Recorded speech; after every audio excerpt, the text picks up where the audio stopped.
Alright. I should be back now. Hi guys. And there's a chat now. Alright, cool. I did that. Alright, cool.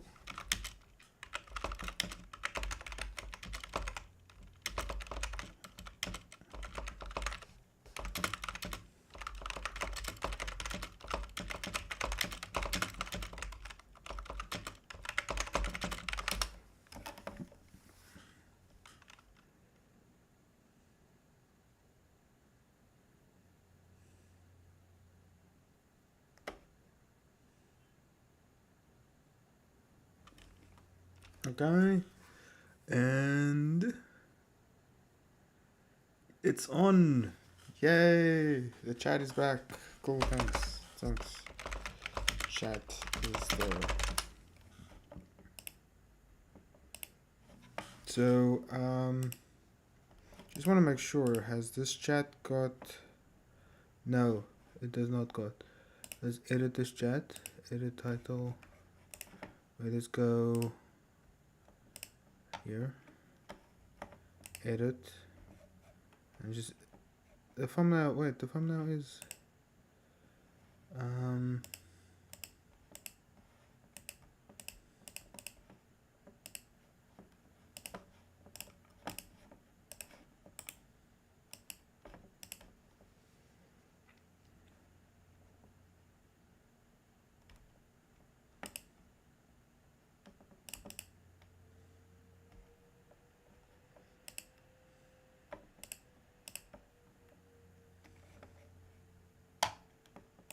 There we go. Thumbnail, this one.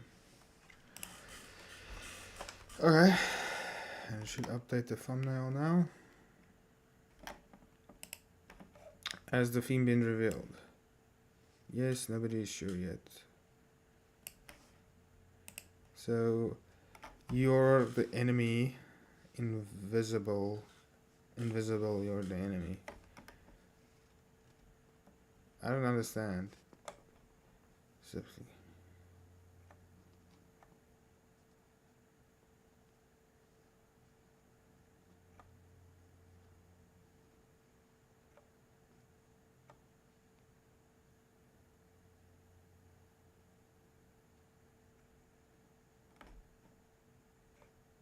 I don't understand what.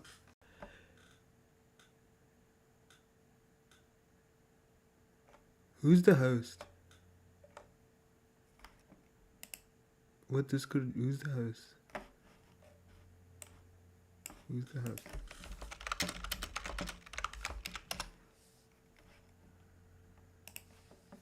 Who is the host?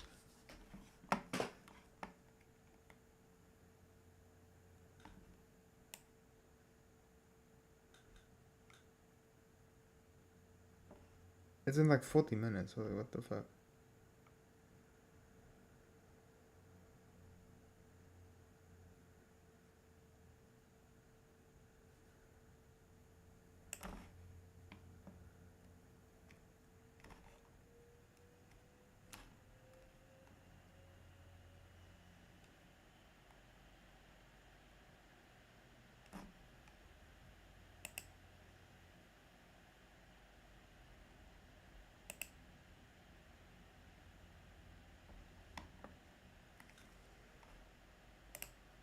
A lot of typing for just a simple question.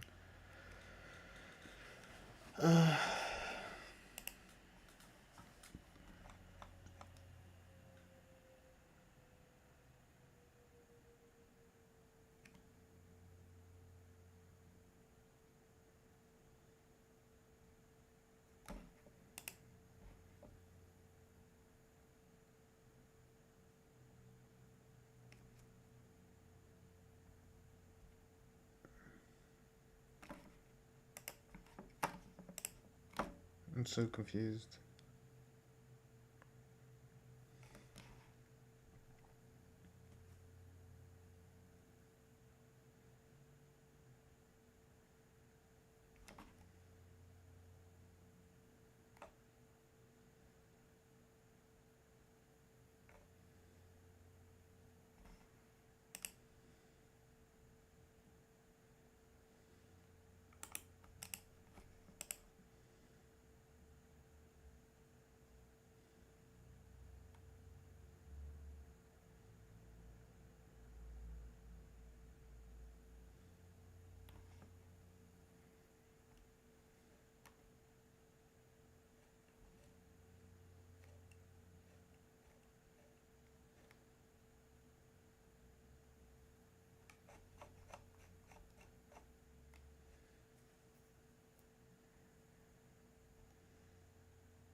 Mega Lord.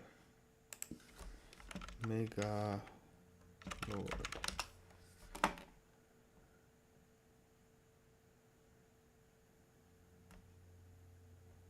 Dog Master Lord. Is it this guy? Or maybe kid at like 2011, bro. That's... Oh, how old is that? 10, 15 years old. And if that is the guy.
I'm so confused.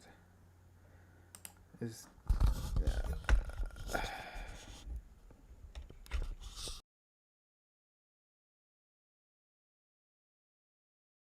Okay, I clicked the mute button. Okay, this is the most disorganized piece of shit ever. I'm just trying to do game jam, my man, and like, there's no...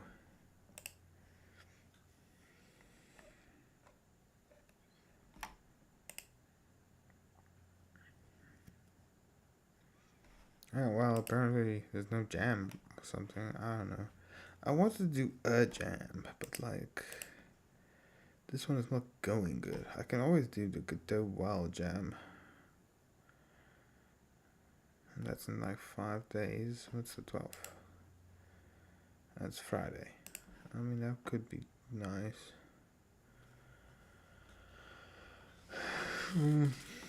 Maybe do that one. I don't know. Apparently there's no jam. What happened last time there was a jam? Let's see.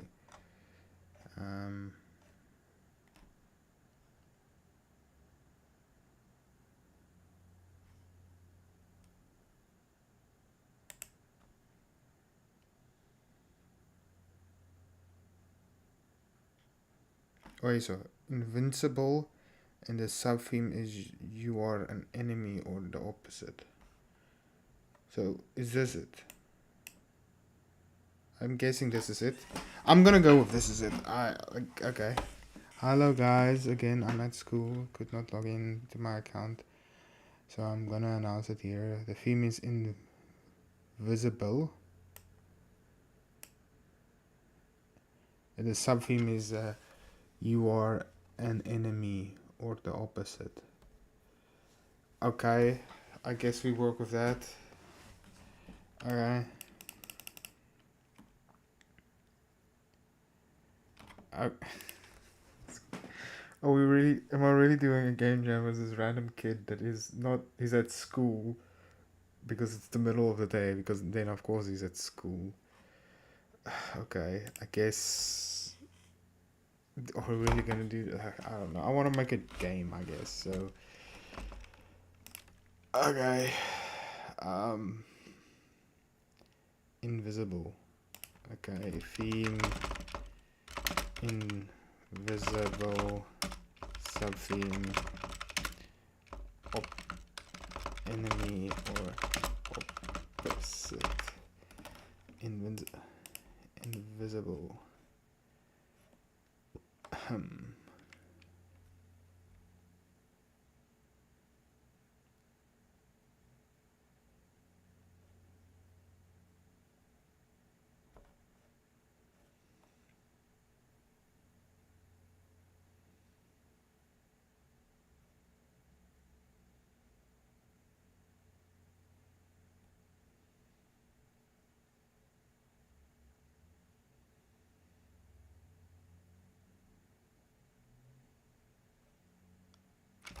I'm so confused.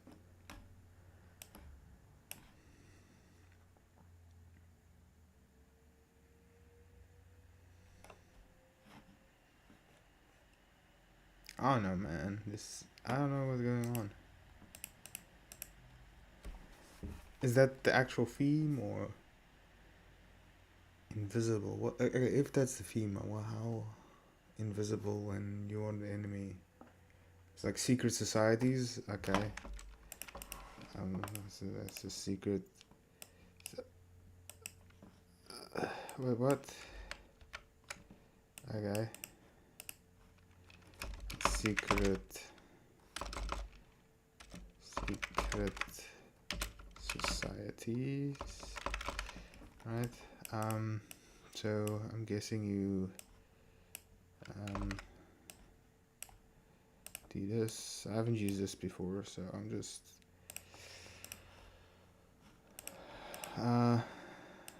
can I format bold?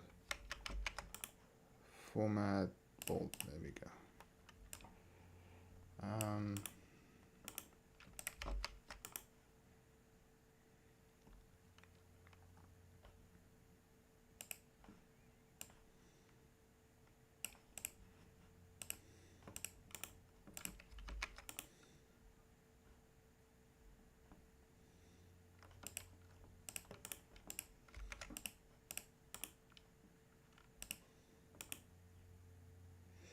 Can you align? Apparently no. Doesn't seem like you can align it.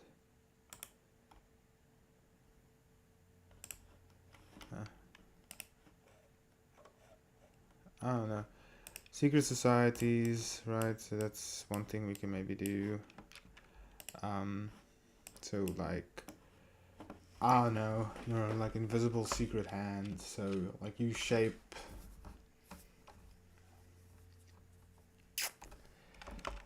invisible.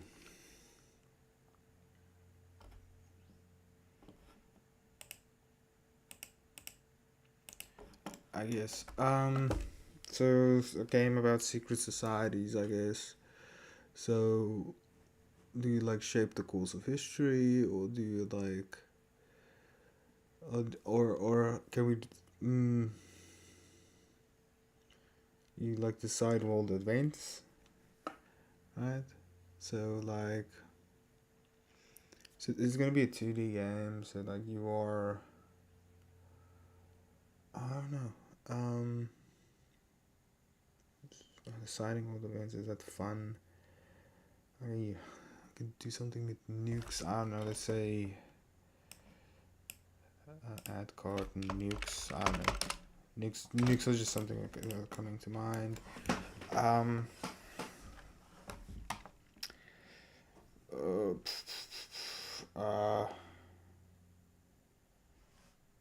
You know,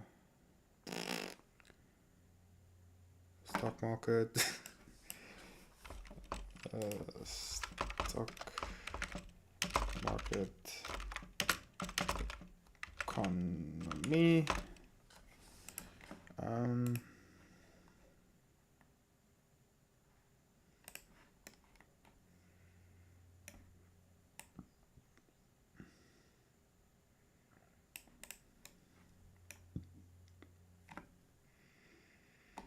Alright, and then enemy or opposite. I don't know. It doesn't help that I'm unsure if it is the theme. So this is the theme.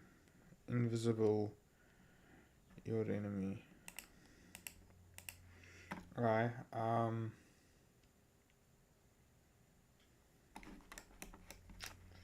don't know what game can I do about this?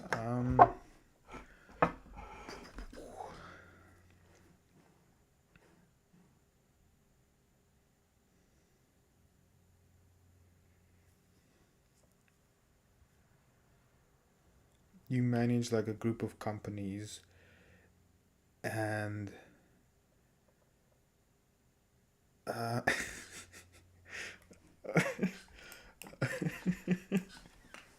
Alright, okay, so I'm gonna wait to do this, right? You manage, not manage,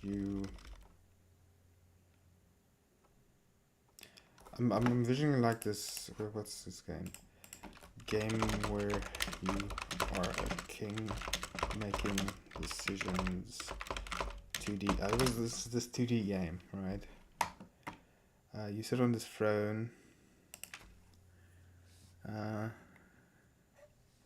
Sits on throne. This game. This game. This game.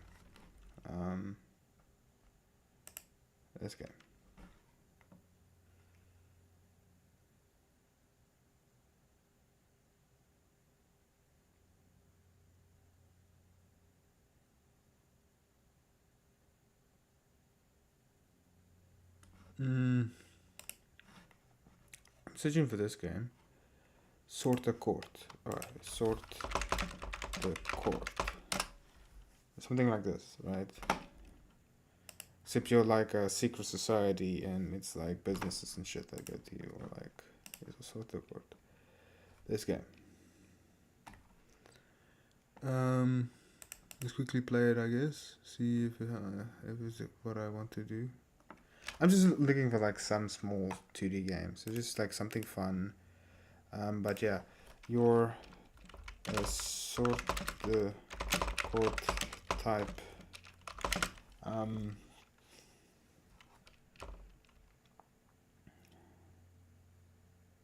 Billionaire. There.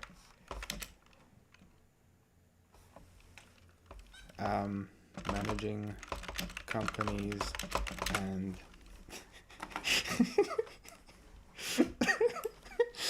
this is gonna get me in trouble.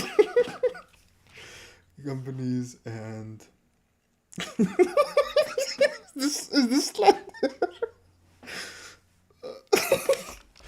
oh, it's such a good idea. Managing companies and deciding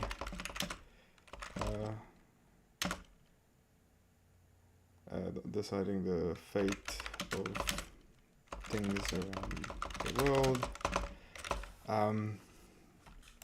Okay, sounds like an interesting idea. Let's move top from this. So like, okay, that's one idea.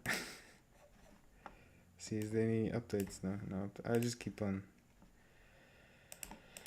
This is still updating. Come on.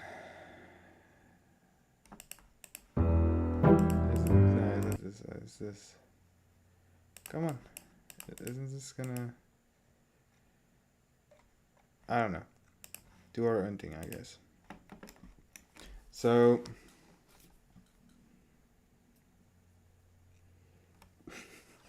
I'm imagining like you're like Elon and you're like on Twitter and you're just like, do you want to join this fascist regime? And I don't know.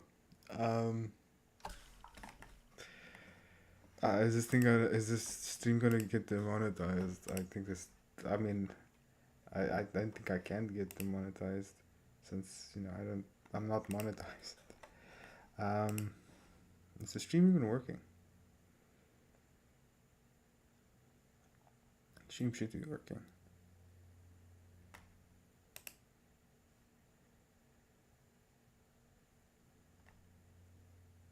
Alright, cool. Yeah. Stream is working. Cool. Yeah, so I guess we do this. So actual gameplay. What's the actual gameplay then? So let's say gameplay. Maybe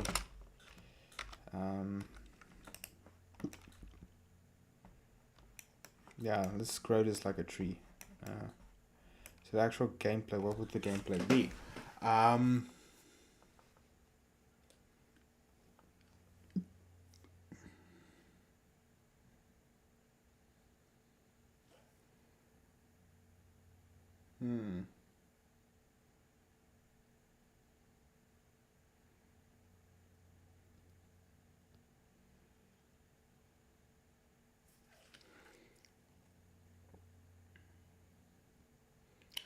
What would the gameplay be for a game like this? Just thinking. I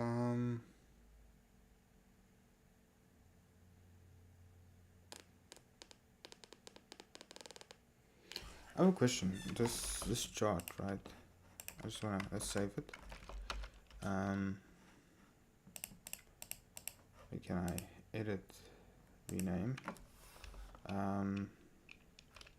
2D Game Jam Reborn. Save. Right. I don't know what like.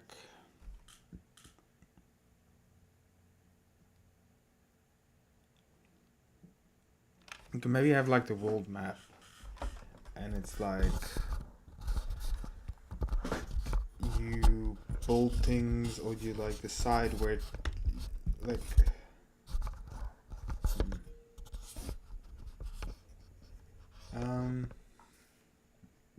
What would the gameplay be for a game like this? Okay. That's one idea. Invisible. I'm gonna go back here and just get a new base idea, because maybe we get like a other type of game we like want to emulate, because that's what I like. I'm still like new to game development. It's more like a hobby that I do now and then. So I'm thinking maybe we find like a light game that we want to emulate, and we just mold the thing around that, or I don't know. Invisible. A spy game maybe. Where you need to go invisible to like do something. I don't know. Or you do. I don't know.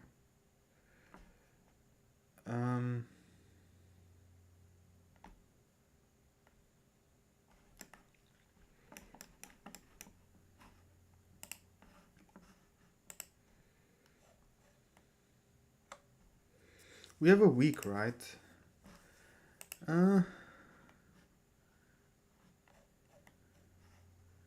have a whole week. We can make something somewhat integrated. Like maybe we can do something with like maps, and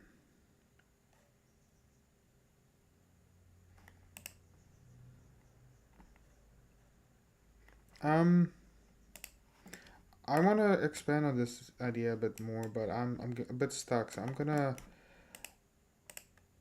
work with the AI. I'm kind of curious how that would work. So I'm just gonna go game. Are we just gonna say 2D Game Jam workspace? I just say 2D Game Jam. 2D Game Jam. Right. Cool. And I want to go save this to a certain file then. How do I...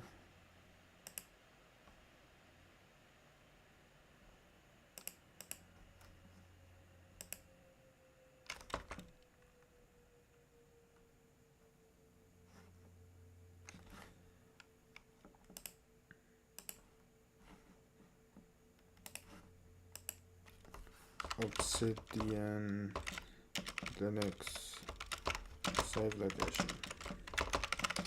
I want to see if the AI can actually read this file and maybe add something to it.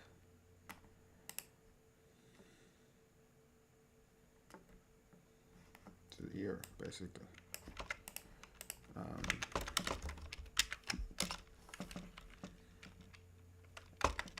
Not cat. Alice. No.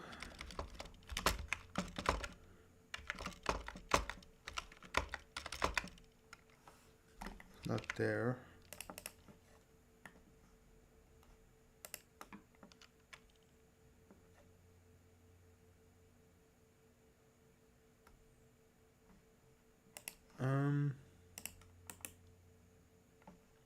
copy path from system root. Okay, cool.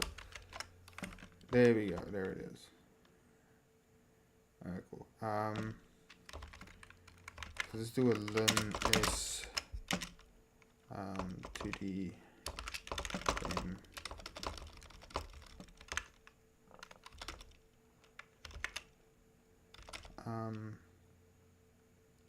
Ideas dot canvas. Okay, yeah, I probably need to.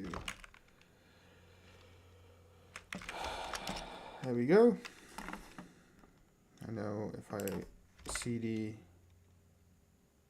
Wait. Yes, if I open code here. Wait, let's quickly ideas canvas. Open code. Yeah, let's just open code here.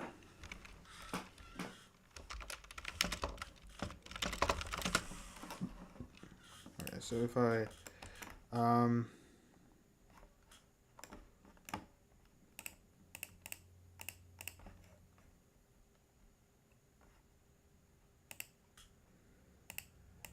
let's just guy, I'm busy brainstorming ideas for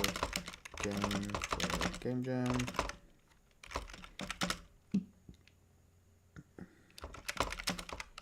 Read my ideas dot canvas. It's obsidian canvas. We are working to mind map idea.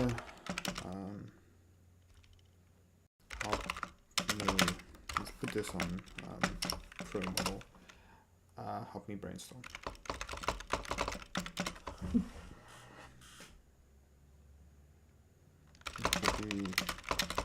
To the game, but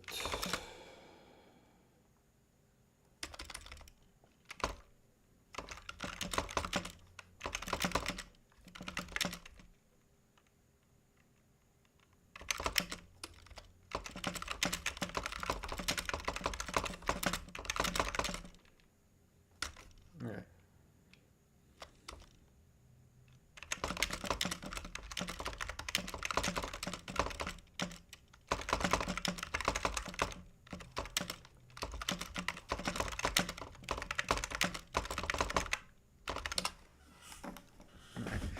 Yeah, let's use the thing.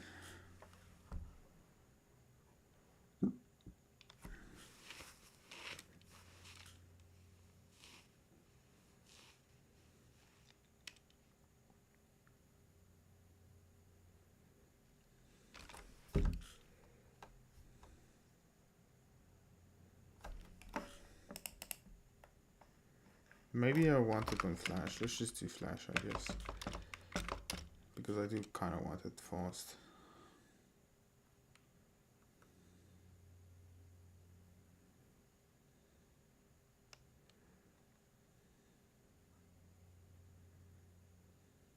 Cult Tycoon, run a secret society from your basement. Recruit members. What? What? That sounds cool. Is all your enemy. Avoid detection. Manage resources. Shadow. You lead a cabal of elites. Make decisions via a card. Delilah looks at now. The Cult Tycoon sounds very interesting. Let's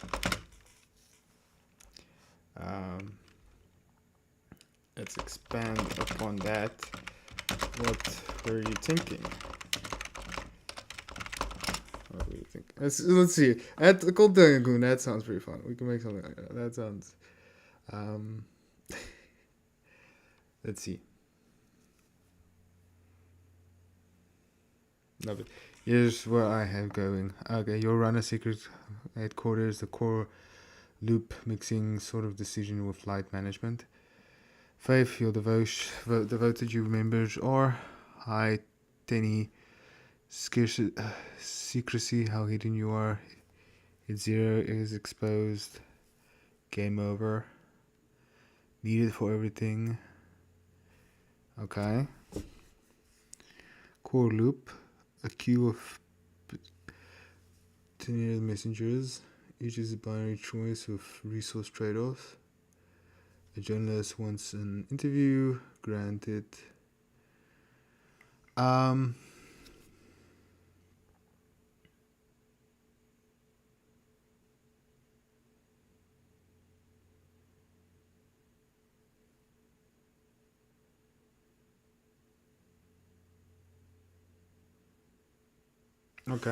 Okay.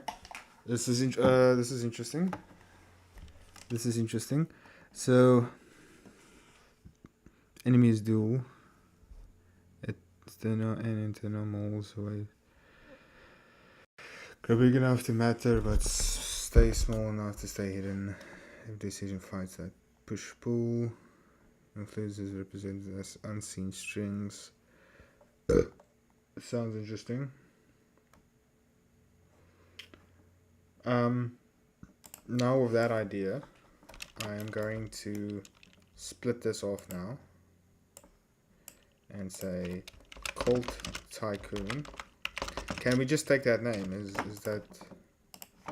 Can we... Cult Tycoon.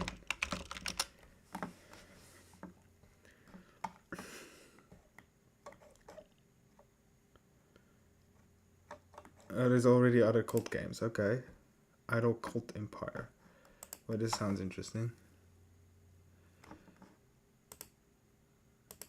Oh my god, manage cult, convert new souls, grow your empire. This looks actually interesting. Fun game, just a few things. Okay. I want to get a nice core loop. Because for now I'm just gonna call it Cult Tycoon for now. That's like... Alright, so I'm still like the game loop I like. Let's talk game loop. Main game mechanism. I don't like the port type.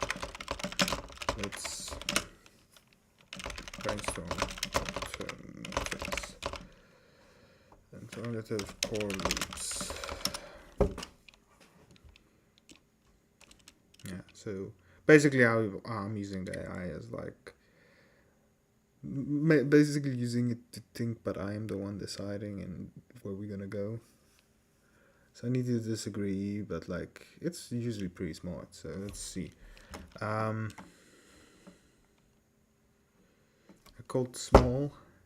You manage their relationship faith. No combat members from clear fallen love. Get subs. Plot against each other. The enemy is internal. Betray from within. Everything is dialogue and session. Nah. HQ base builder. You dig boulder hidden underground compound room by room. The loop is expand, assign, defend, recruit. Gatekeeper, you're at the cult compound entrance. People arrive. Visitors now. Mission dispatch. Calendar loop.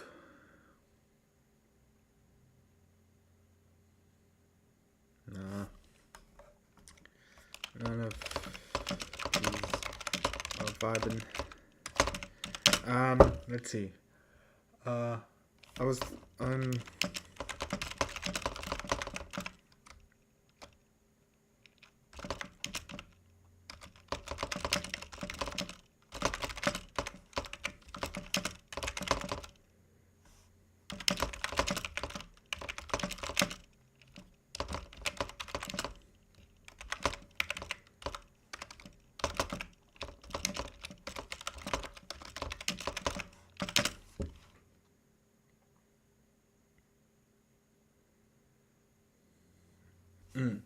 maybe it was like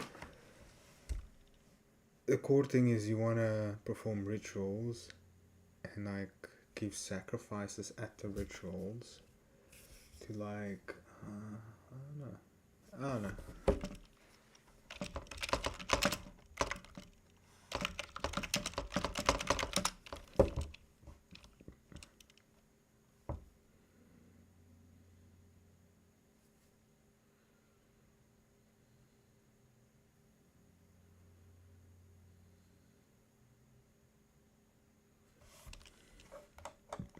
Tycoon. I think Game Dev Tycoon. Build, optimize, grow, survive. You start with a small hidden room.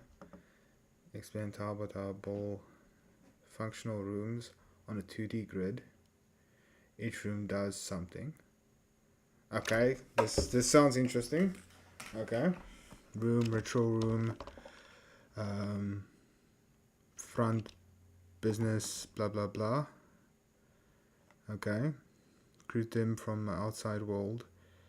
So you're building your compound.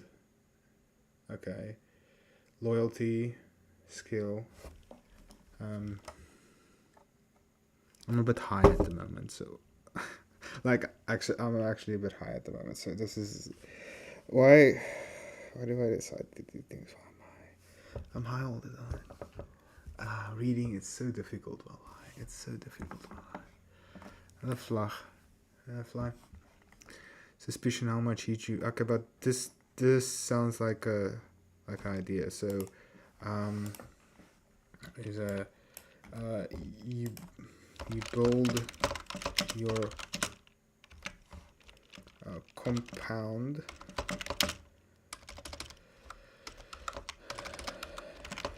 adding new buildings, adding new rooms, and adding new departments like business to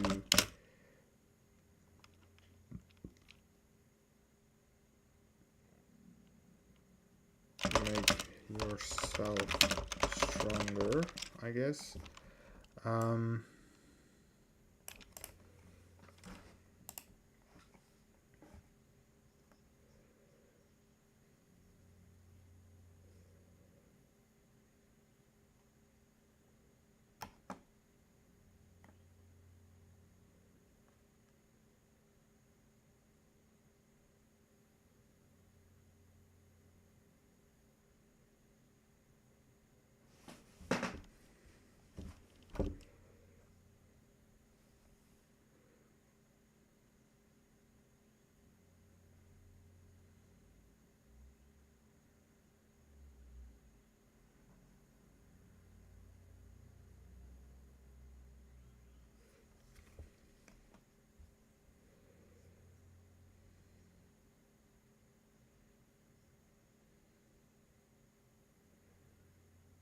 Okay, so maybe like RimWorld,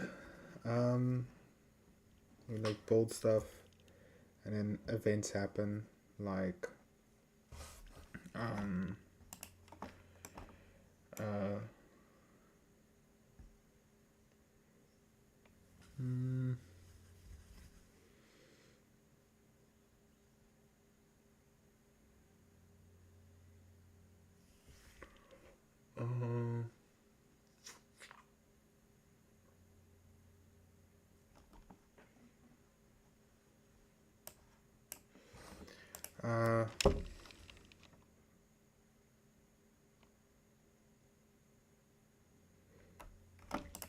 maybe we'll make this an idle game. I mean, I don't want his idle game. This one is an idle cult empire. I mean, honestly, I'm just looking to make something fun.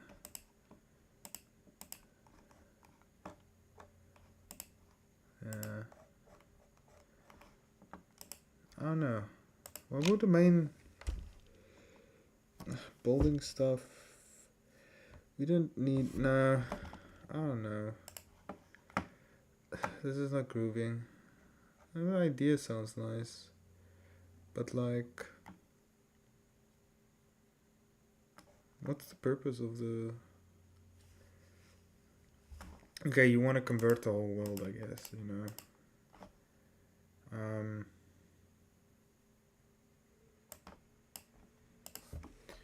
Ultimate goal is to convert the whole world. Right. Let's put that there. So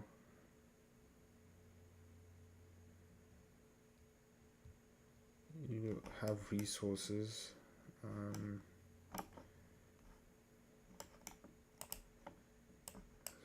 Resources. You obviously have money.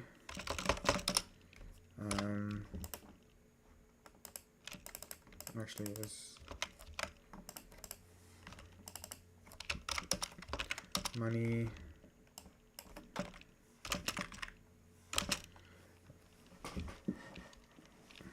Five.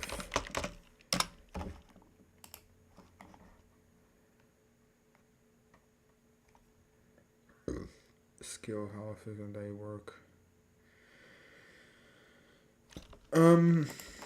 Okay, let's focus on members, individual members. Let's say the goal of the game is to convert the whole world, and instead of grid-like coding, we can just have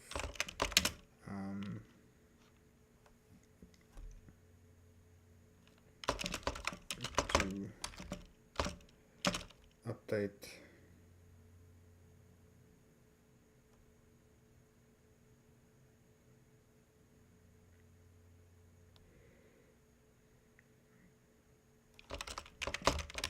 upgrade. So let's make this an incremental game, I guess. Buildings. So I'm thinking like incremental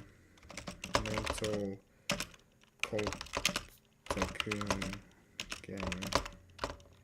Maybe call it it's incremental games, right? Incremental games.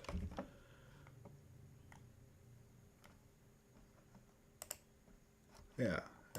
So yeah.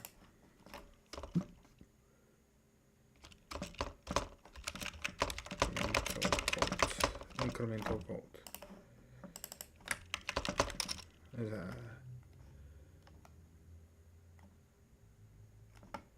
okay, is linked to game.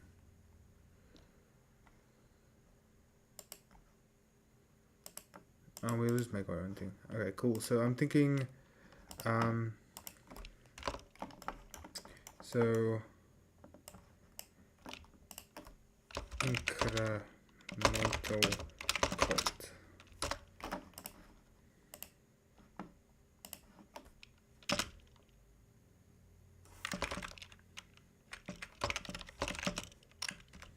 Incremental cult.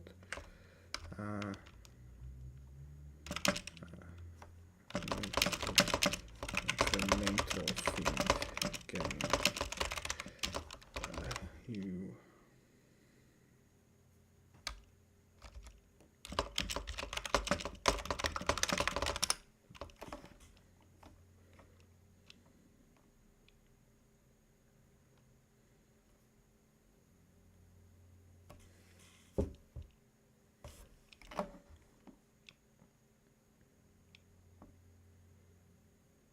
With 1 follower and with 8 billion, the world population is the counter you're trying to fill. Followers main count, every citizen converted is 1. Secondary currency generated by certain buildings, spent on expansion. Suspicion, bad meter, grows as you grow. Hit one on a crisis event. Okay, street preacher. Okay, so basically propaganda office, underground temple, safe house, media front, think tank.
Okay, so it's basically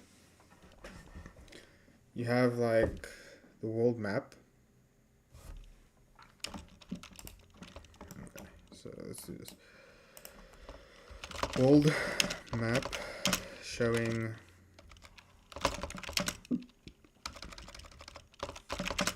regions converted.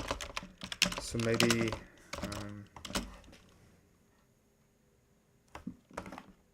oh wait, Plague Inc. Plague Inc. Oh, we can maybe do a Plague Inc. thing.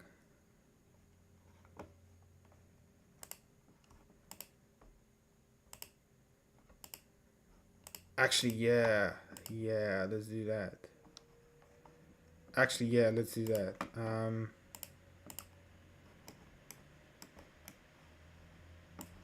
Actually,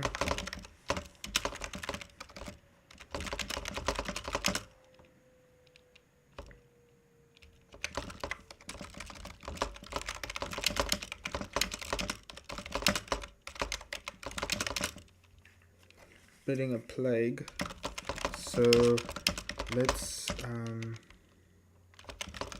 take inspiration from Plague Inc. Evolve.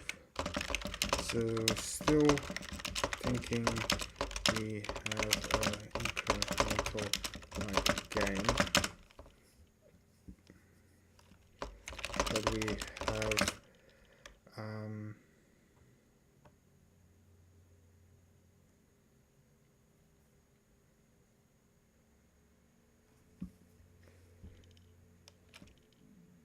mechanics analogous to that is due.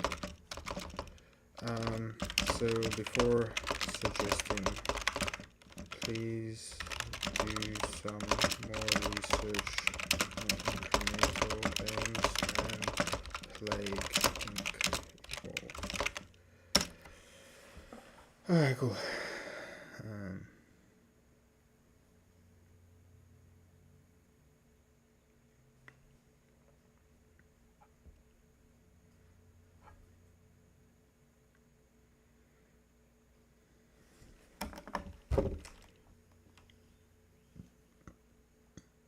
Map. Okay, Plague meets Idle Tycoon. Resistance, religion. This heat per region. Yoko spreads region to region. Lock new regions by converting enough in adjacent ones.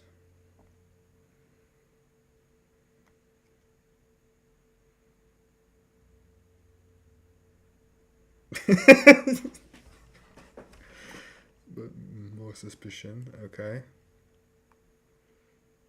Massive generation.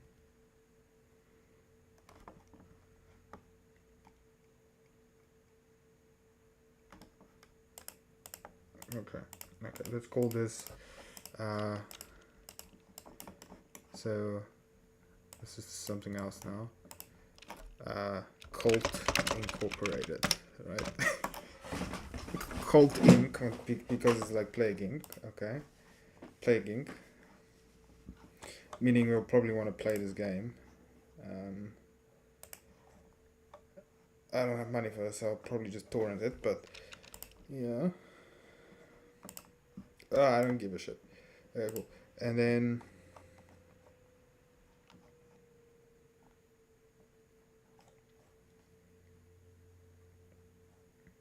a big number going up.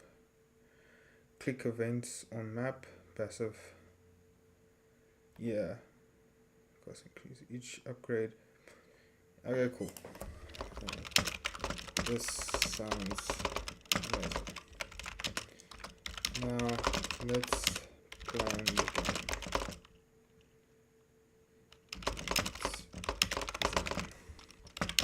Ask me 20 questions.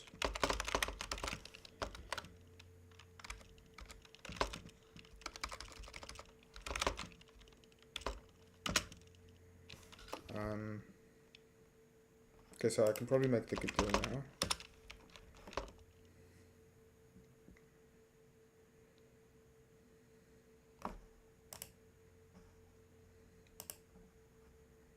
workspace, 2D game jam, create.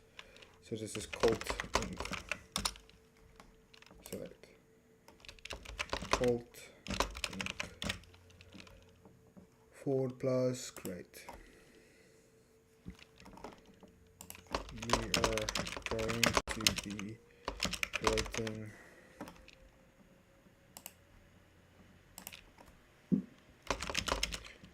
2D Godot game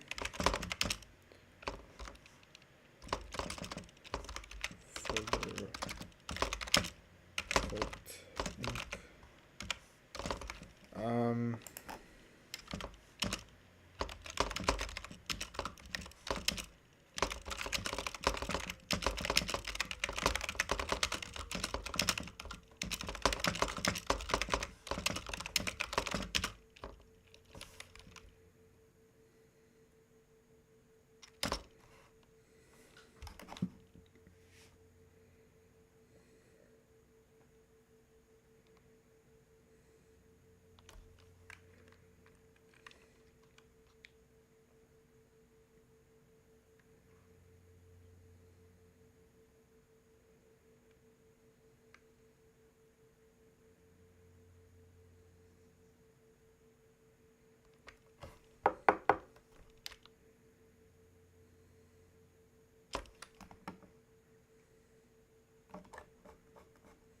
Okay, what's the timeline?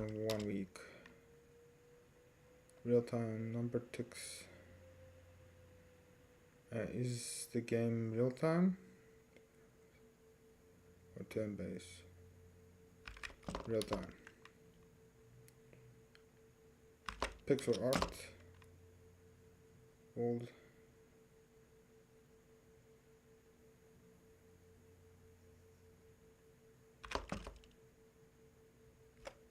It's the real world.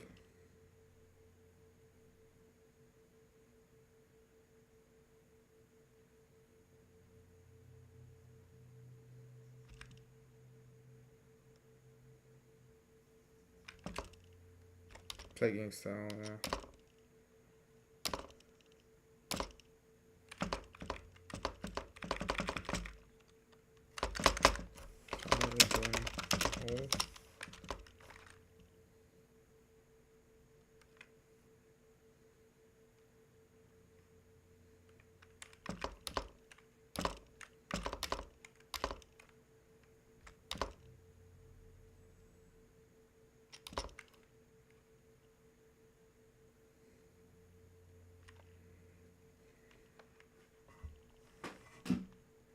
Upgrades the branching of choices. Branching of choices. I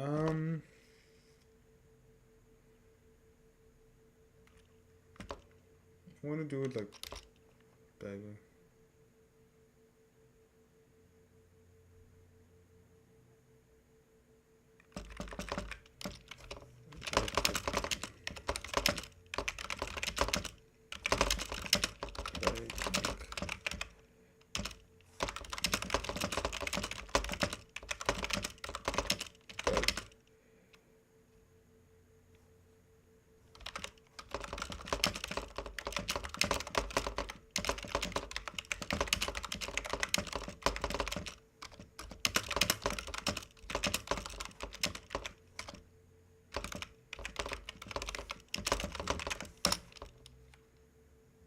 One condition. Good.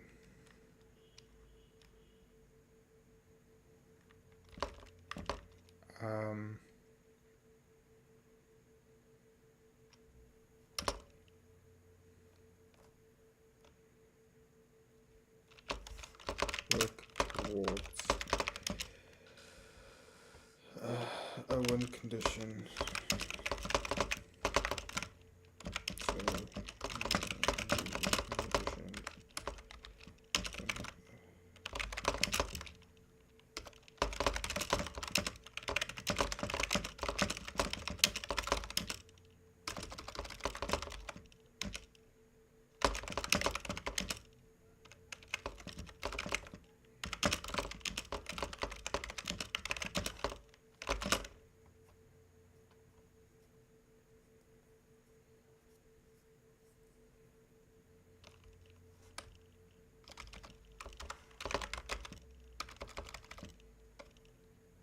This is to, yes, this is to convert to 100%.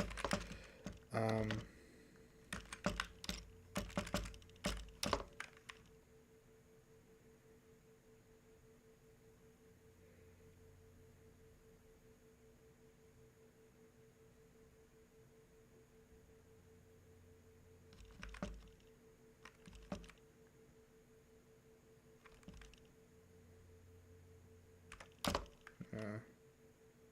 single screen.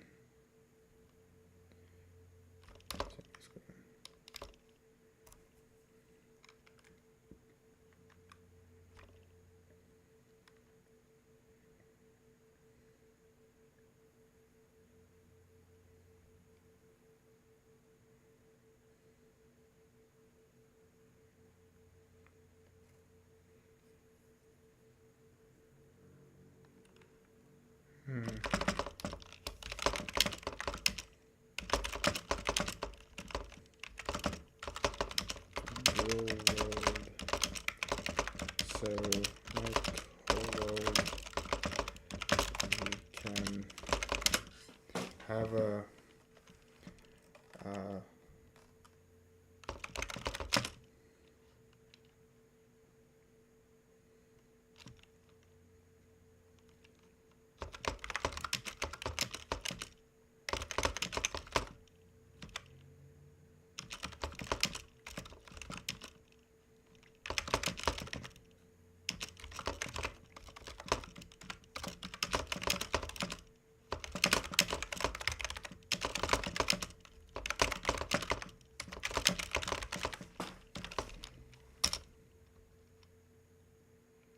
how do regions differ from each other?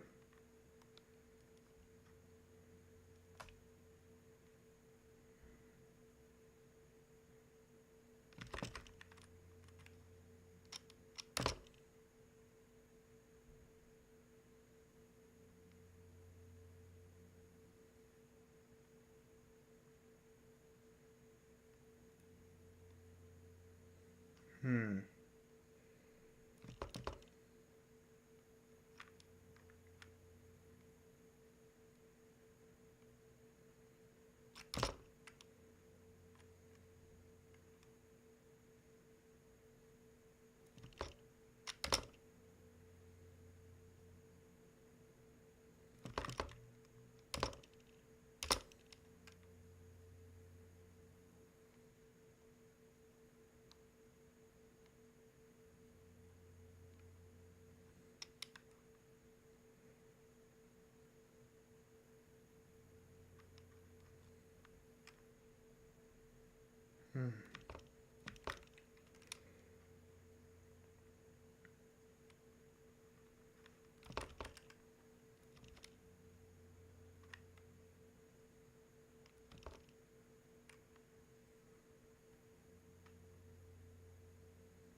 Alright, let's read.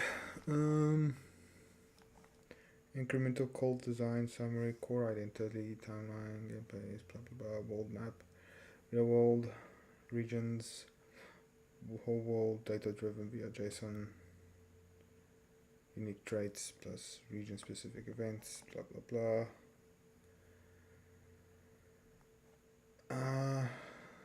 Not instant death like lagging kilometer. You're found out what people need.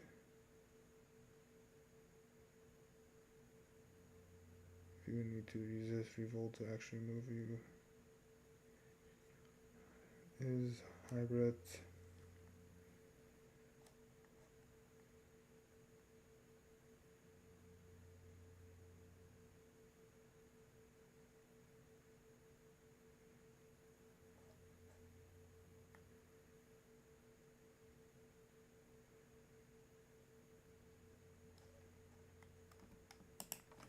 Alright, I want to get a prototype working, so MVP quickly, so I can assess, so I can assess what is needed, find what it is. You are going to that.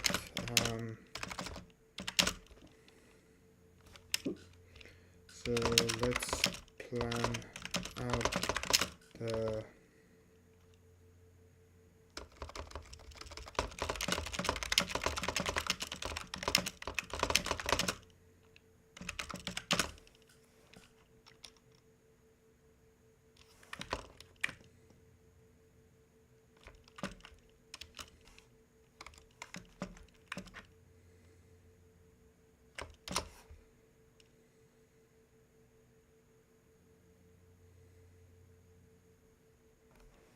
old map, clickable influence bubbles, free linear upgrade trees, convert counter clicking up, meter grows as you expand.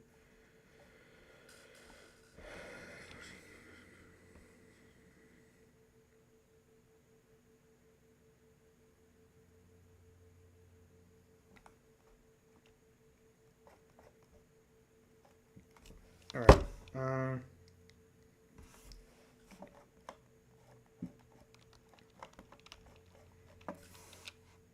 let's get the basic map up and running first. So I like using okay. So I'm gonna start working on this now. So let's just start with assets.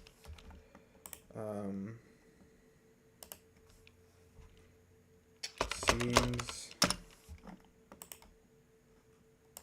scripts, reports. Okay, so I'm gonna create a main scene and a level scene. Right, a main.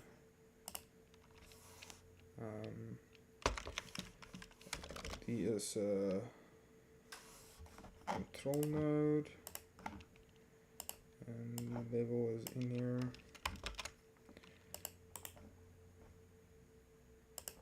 Level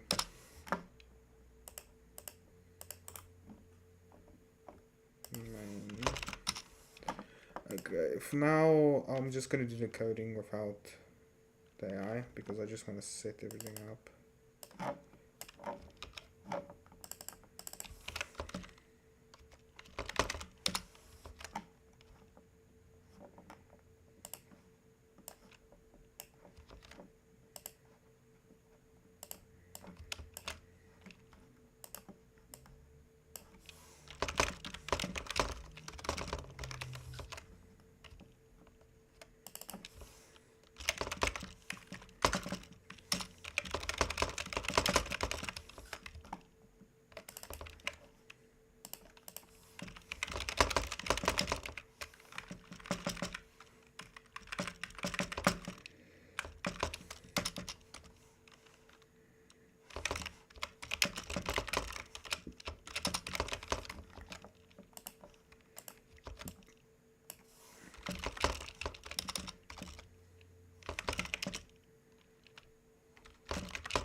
Alright, cool. So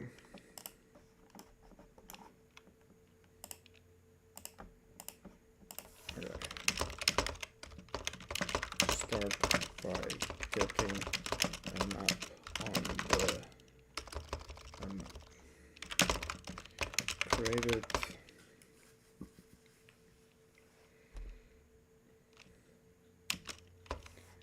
level scene. I want to do this. All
I've created a map component. What we use as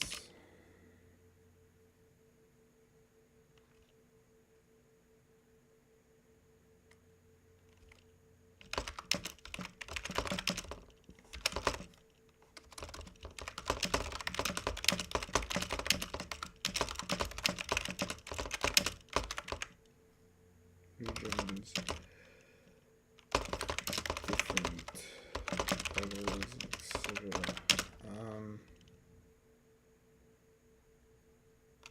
Where do we get data for outlines of regions?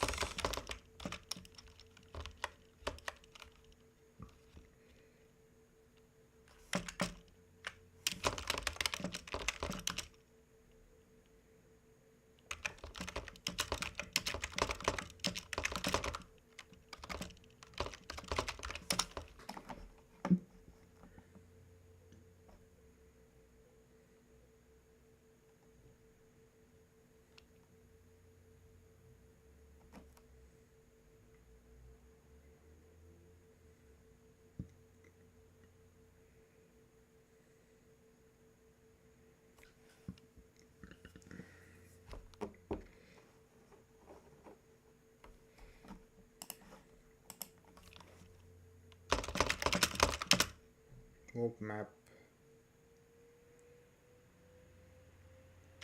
data.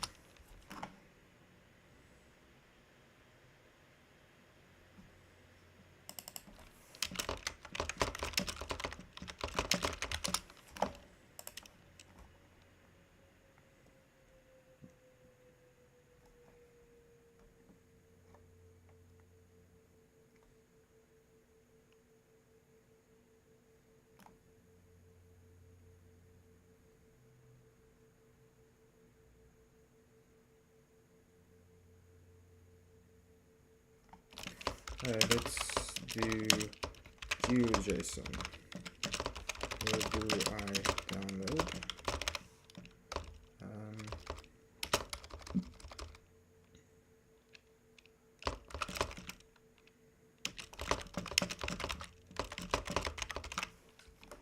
Alright.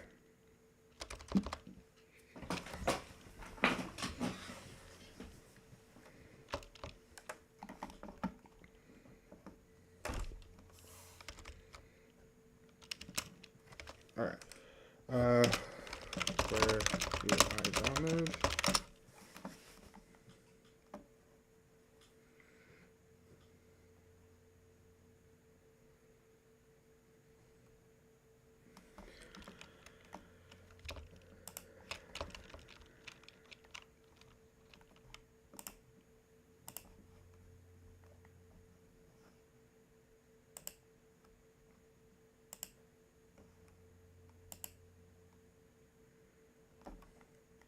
Okay, cool. Bold, I guess, bolding or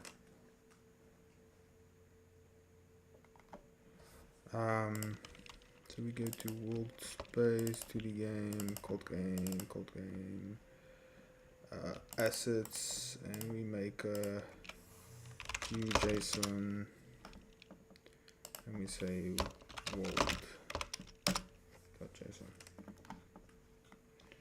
Alright, cool.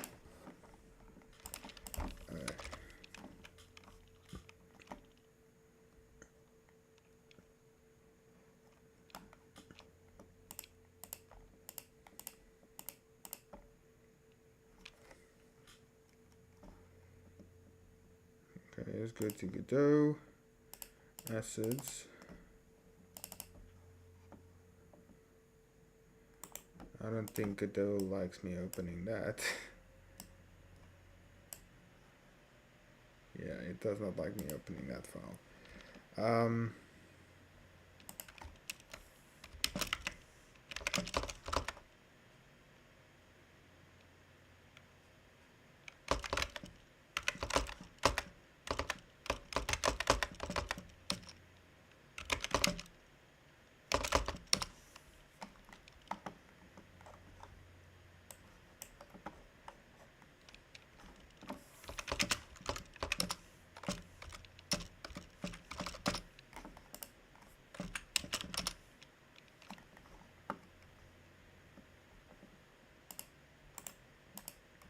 Just delete.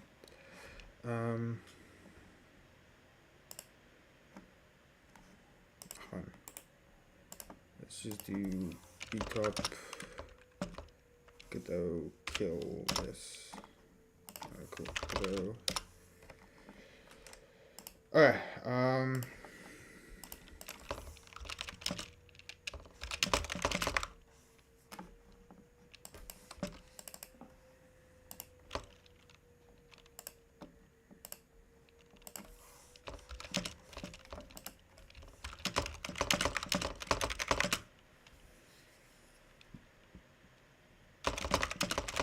Drawing of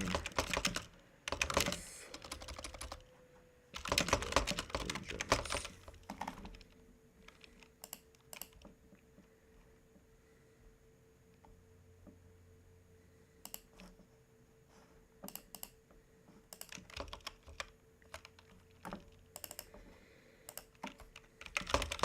Alright, so let's go open up VS Code.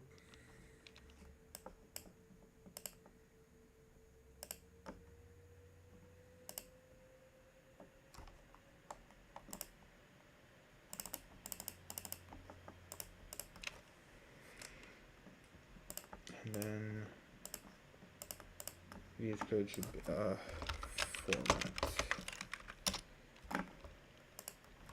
Alright, cool. So the basic thing is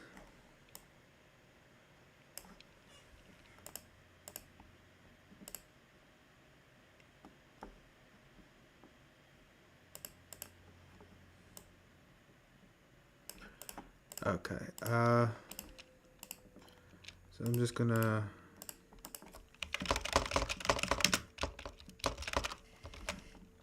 make a component for this component, which would be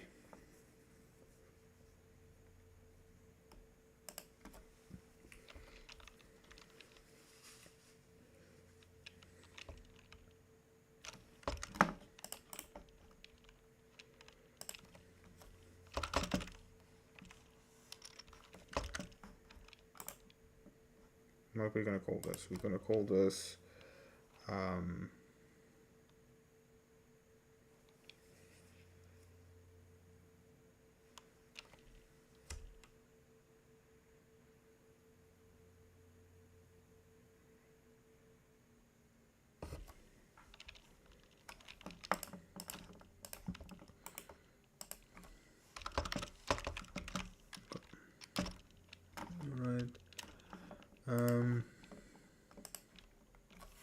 view JSON to poly.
What will we call this? This is just a entity.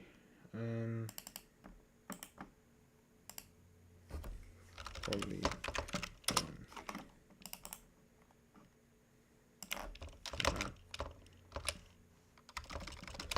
Polygon.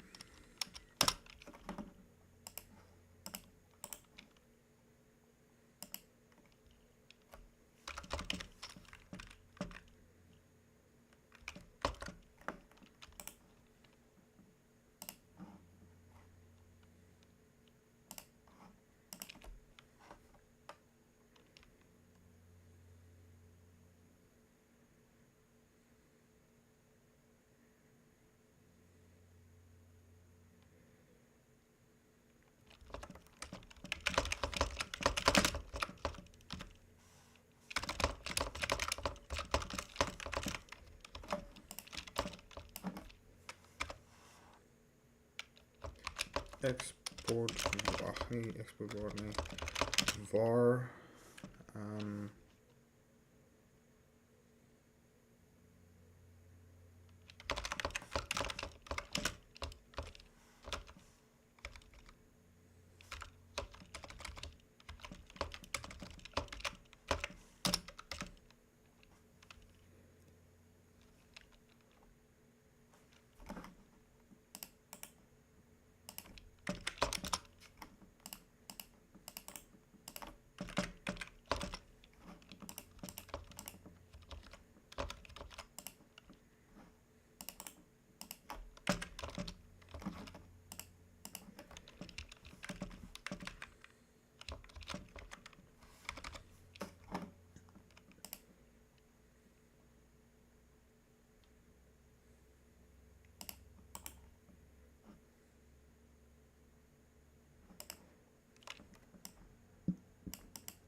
its init function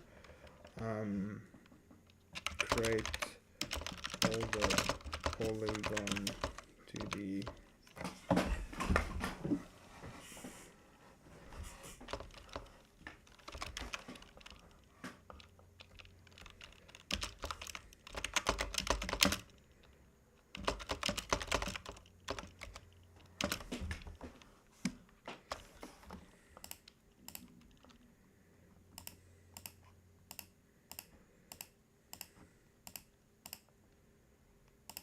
Okay, polygons.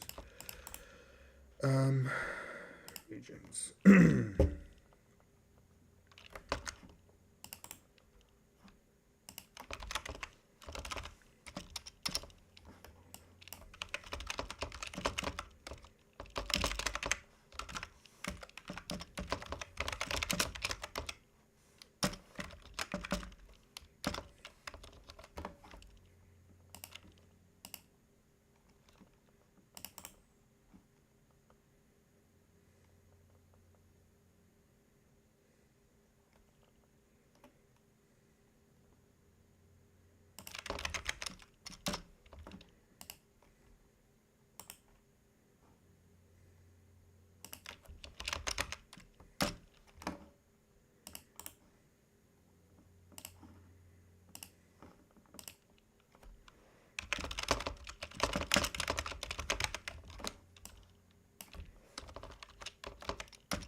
Okay, cool.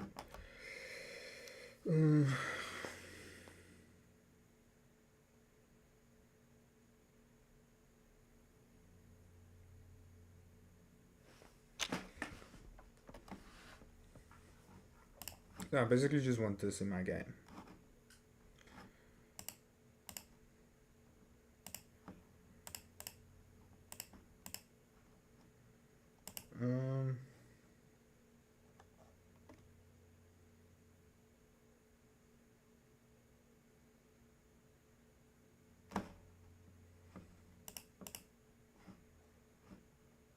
Oh, it's thinking.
Please don't write the TCN files as we will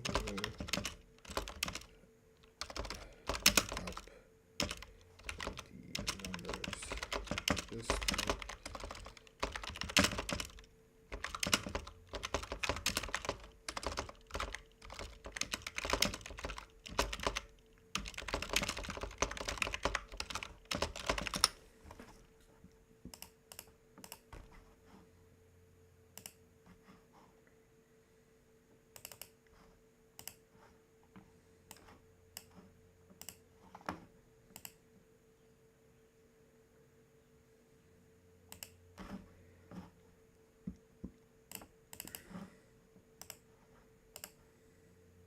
okay, cool.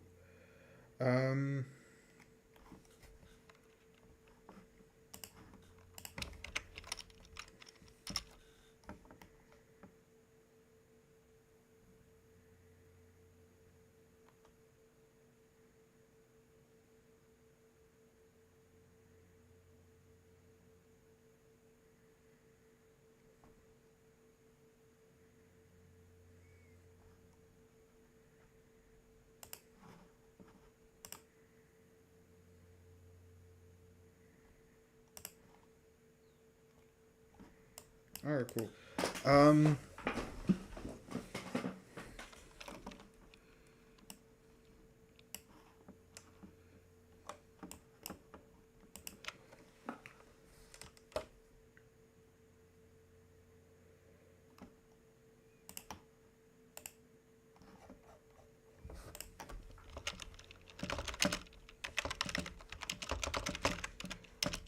First note is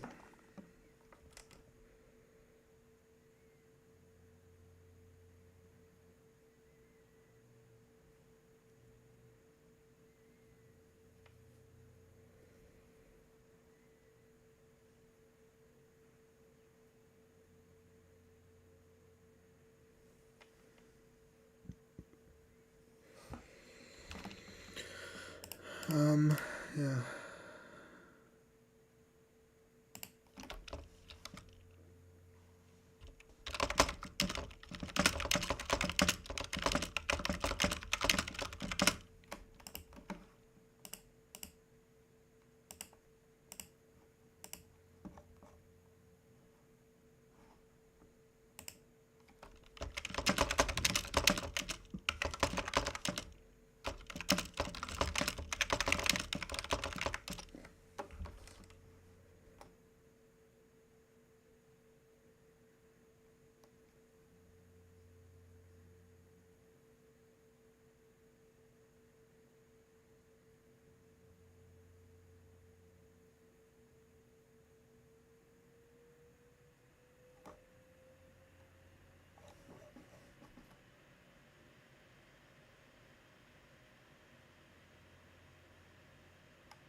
country missing here?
Sudan. Looks like Sudan is missing.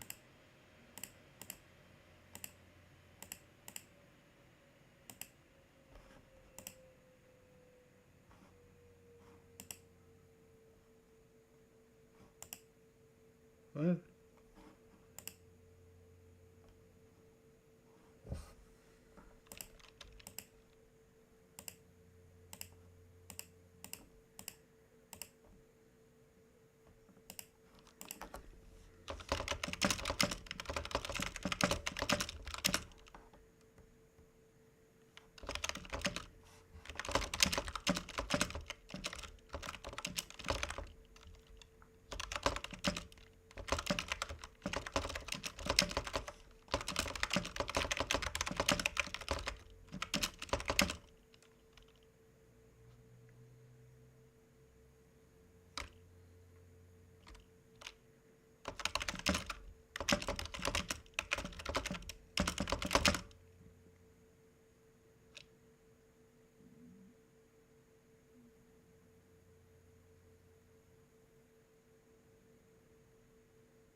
IR is so cool.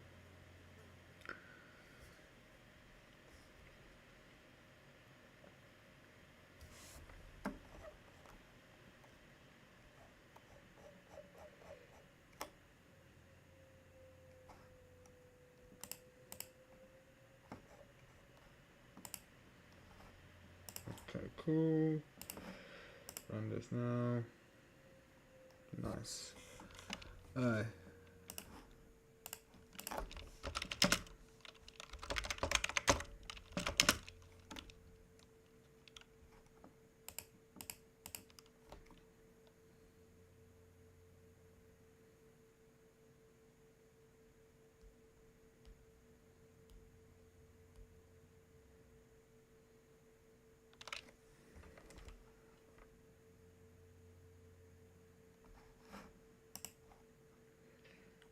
cool. So we have now all the countries and stuff. It's in game, so that's nice. We wanna put it in center. So I guess we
okay, cool. Create controls.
Okay, cool.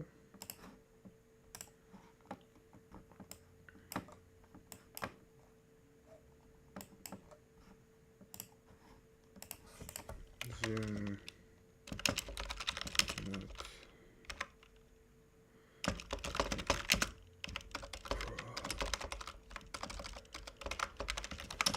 Probably.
It doesn't look like this is working.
Um,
Let's see if this works.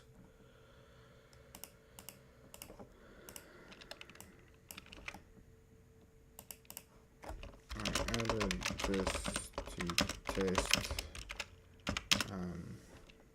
my region.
Try.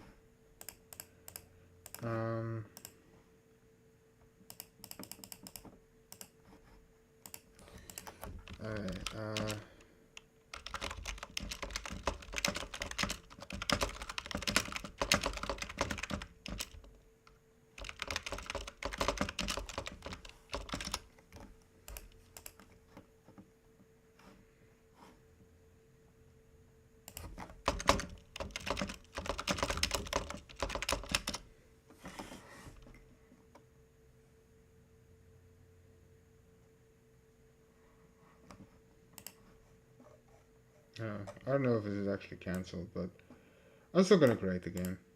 Like, I was excited to create something today, so I'm gonna create something today. At least a remnant of something.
Cool.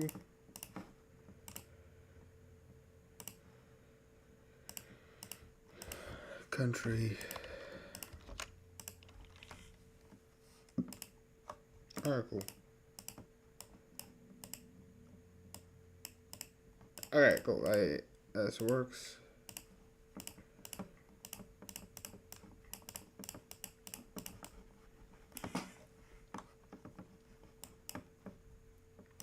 Alright,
that's fine. Let's just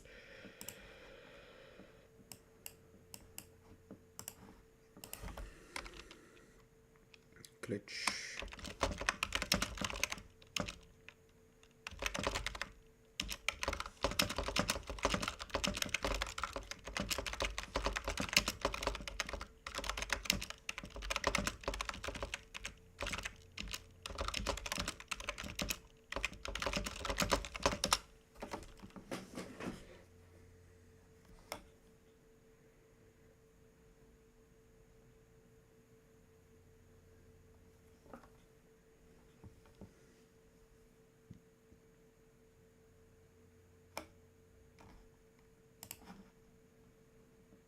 Is there open code Godot?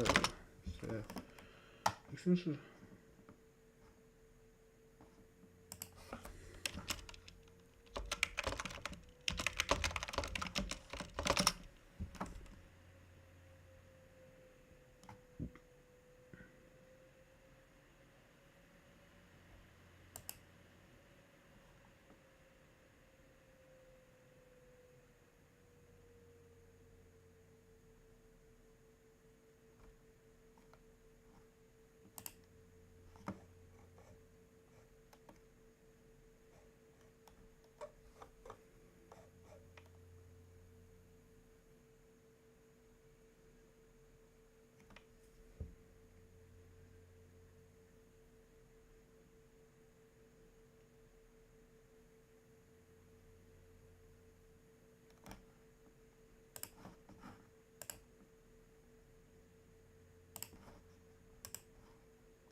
Alright, cool. So we have this now working. We have the map now working.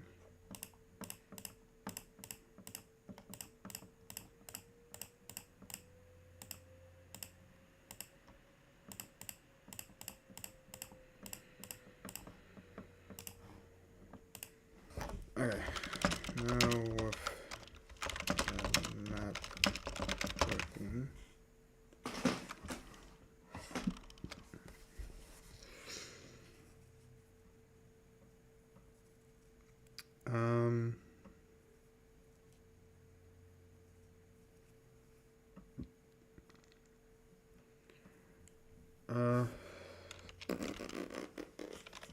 Let's the main game. What is our current run?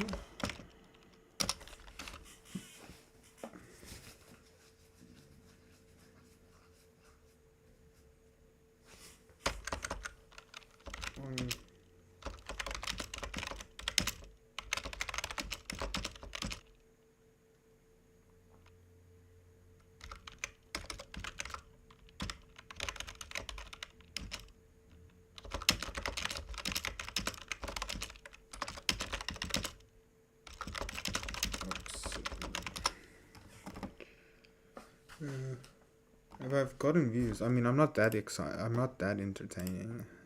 So, I don't know. Am I?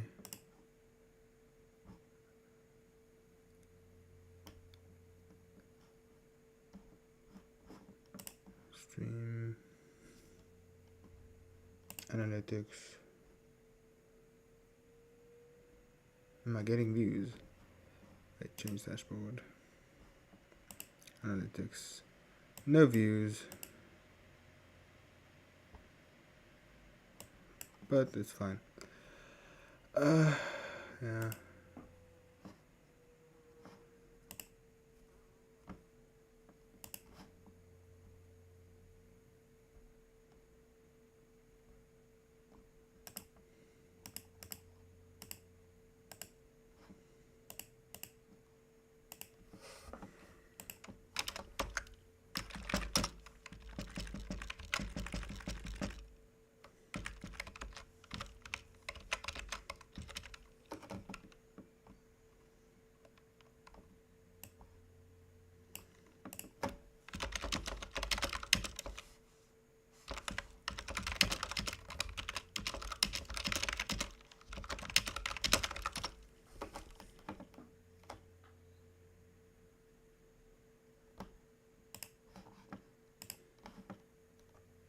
Alright, cool.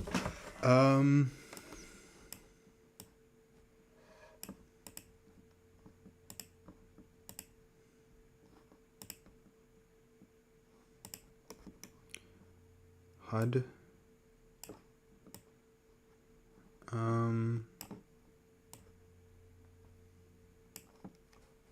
First generate influence, spend influence on. I think what I should do is I should play Plague Inc. So let's download that. But yeah, I think I'm then done for. Or do we want to do some other stuff now? I'm happy with what we've done now. Let's remove debugging.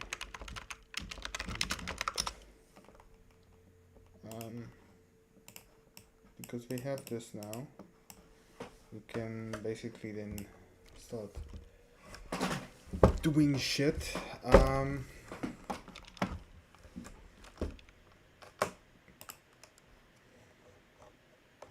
I want to play Plague Inc. So I'm done for now.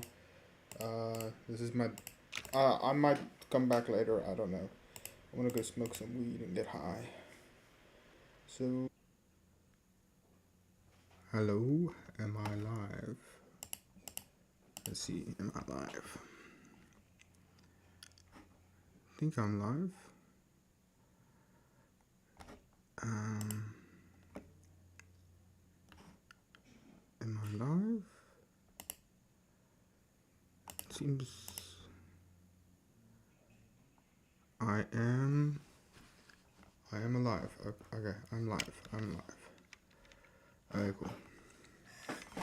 So we've got update from the game jam. So the theme is invisible in subtheme. So I have been thinking, right? It's called incorporated. Very interesting. Okay, so what I was thinking we do is we make it like a vector art. I was thinking we make this a vec art based game.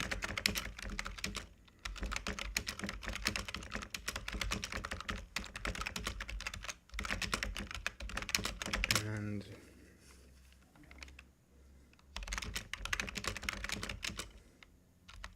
cute cartoon theme.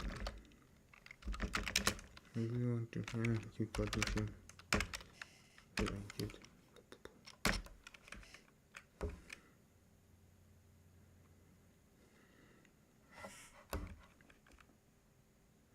Yeah, so basically it's just me and working together to make a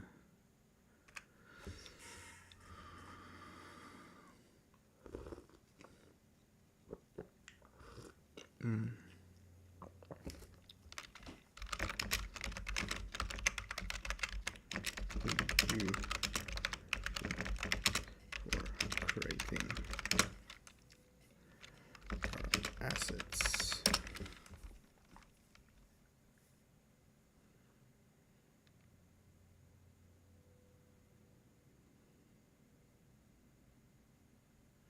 I've been hearing good stuff about Krista, but like I don't like. I tried it once and it was like, what?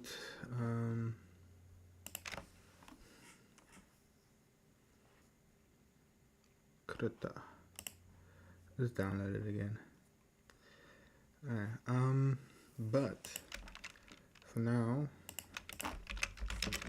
let's work on the. Let's work on the.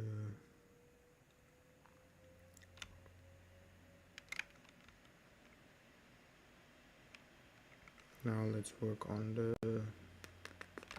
gameplay. I was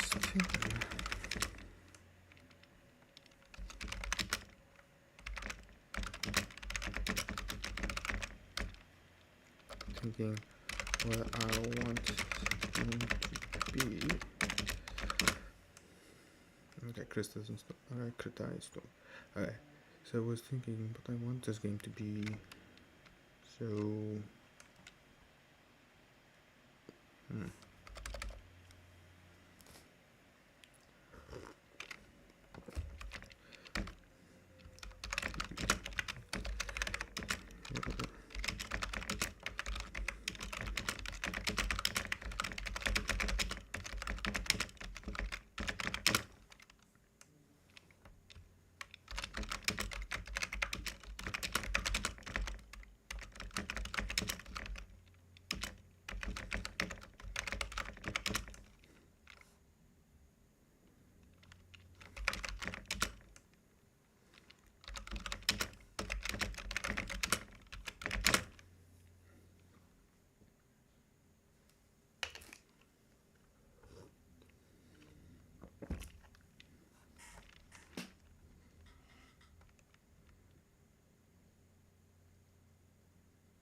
what was that? What's that game's name? Steam. It's called like, it's like this clicker game where you clicker heroes. There we go. Clicker heroes. Right.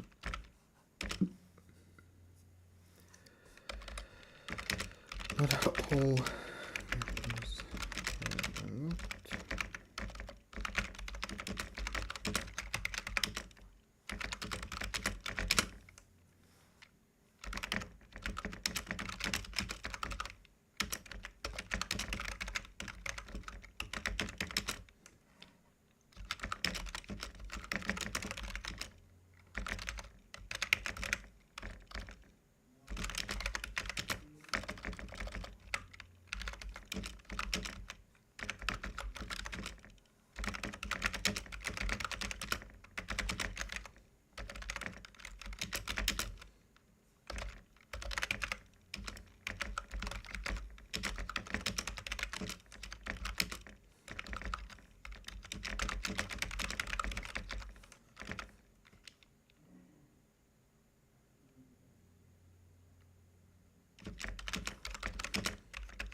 Influential resources. Okay.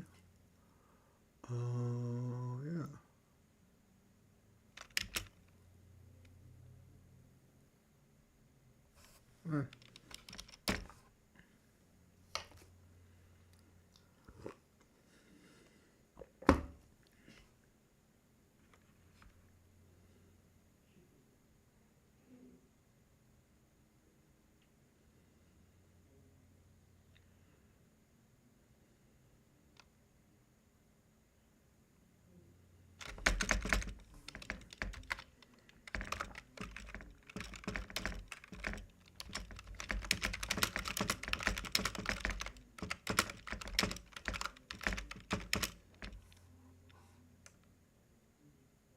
Actually, let's just let it build, right?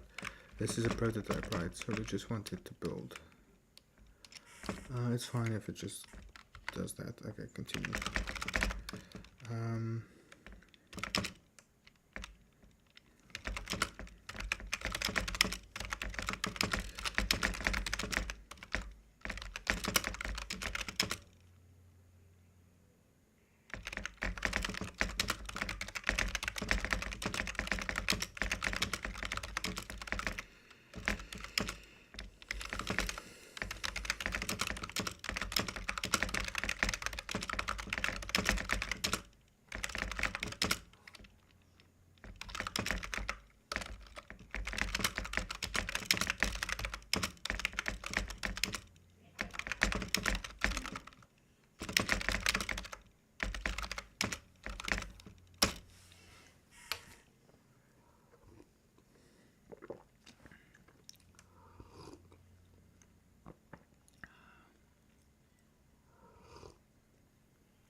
So how the fuck does this thing work?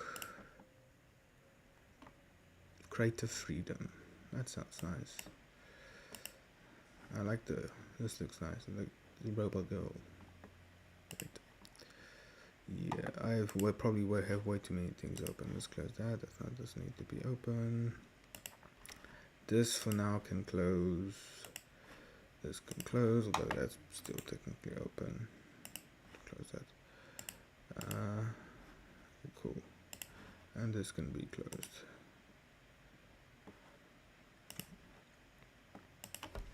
Always. What the fuck is he doing? Always. Installing an MCP server, so open code can MC. Oh, slim open code. Oh no, brush press. That's fine. Close. Port. I don't know. Closed. Okay.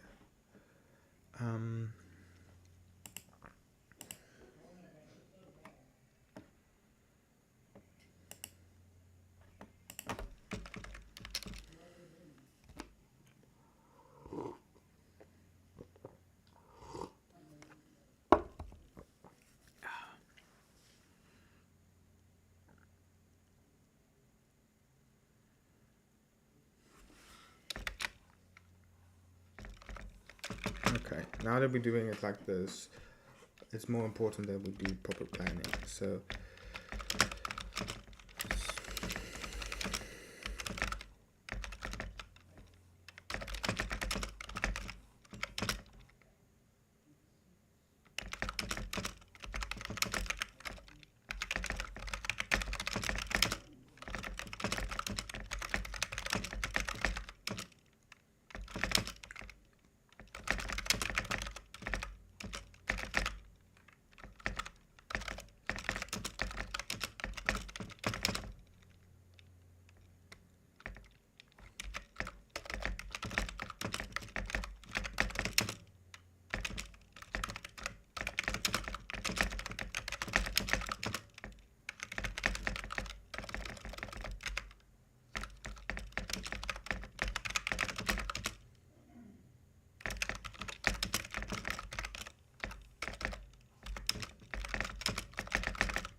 Yeah, I mean it's a bit more boring, but it does get us a prototype, and then we can figure out what we want to do.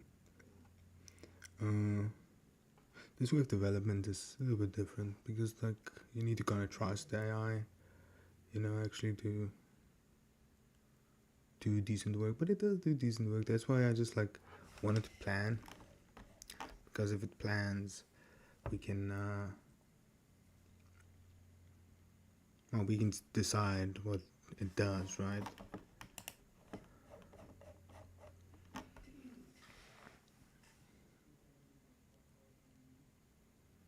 Okay, but that's gonna take a while, so I'm gonna figure out how does it. Let's do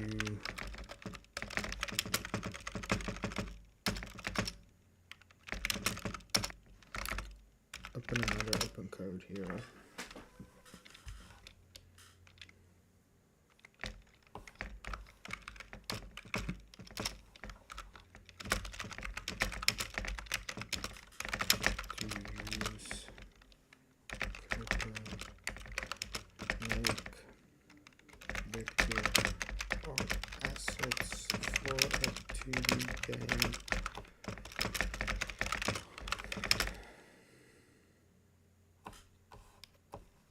We're gonna need to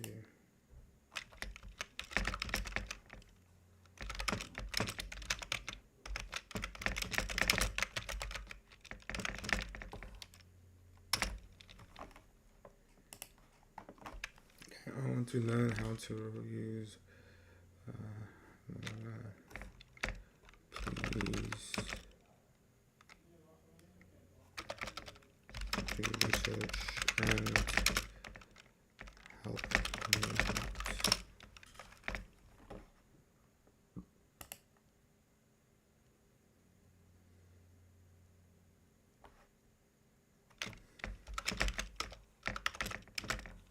I will be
do you want to do it like this or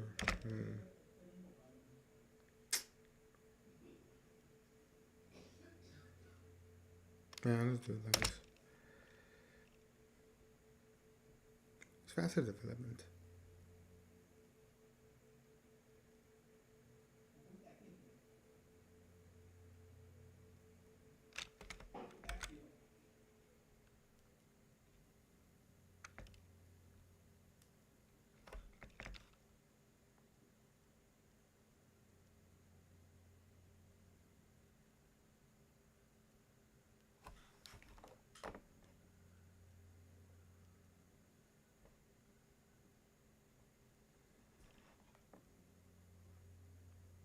Actually, that comfy UI is actually pretty good. We can maybe use that. I don't know. We see.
Okay.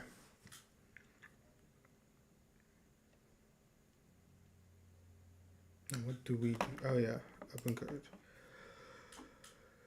Decent but not its primary strength. It uses layers with tools. The common recommendation is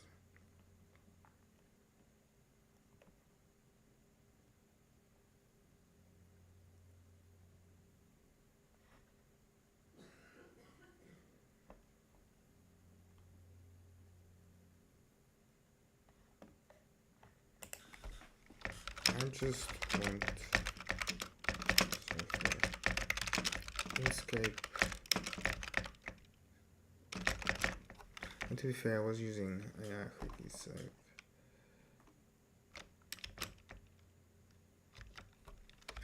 alright, we first download Inkscape. I've used Inkscape before.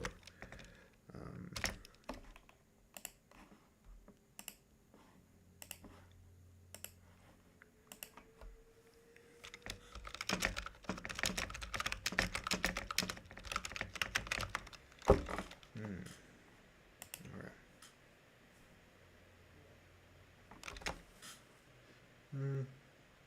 I guess we do nothing actually.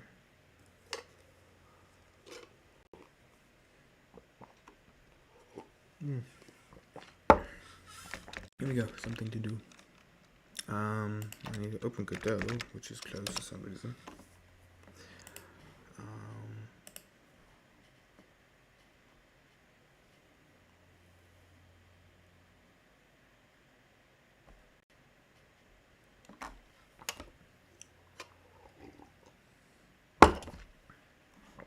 Oh, because I closed Steam.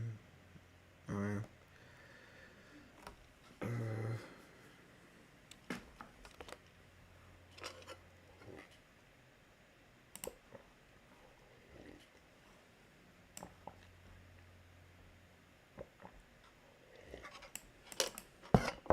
Okay.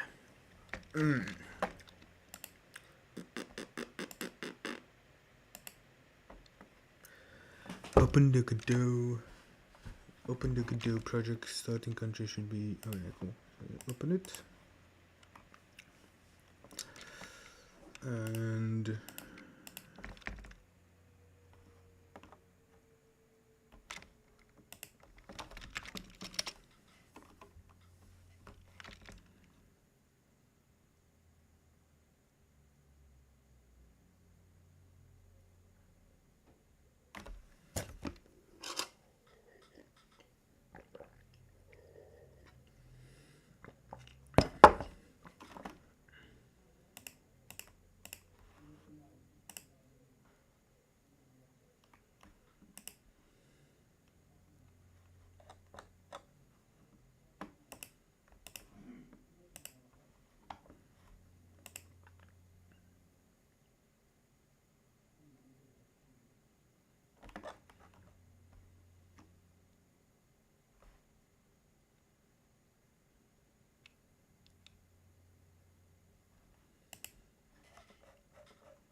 Guys, thinking.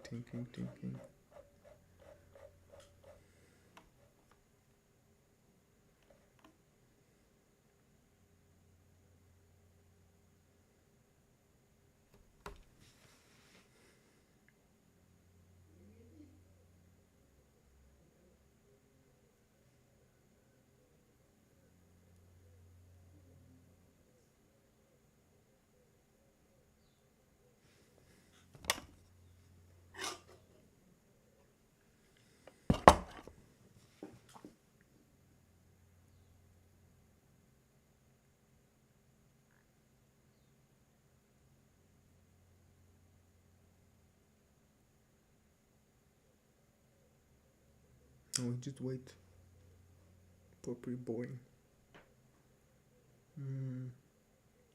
It's automation, really. That's what automation is. It's just this.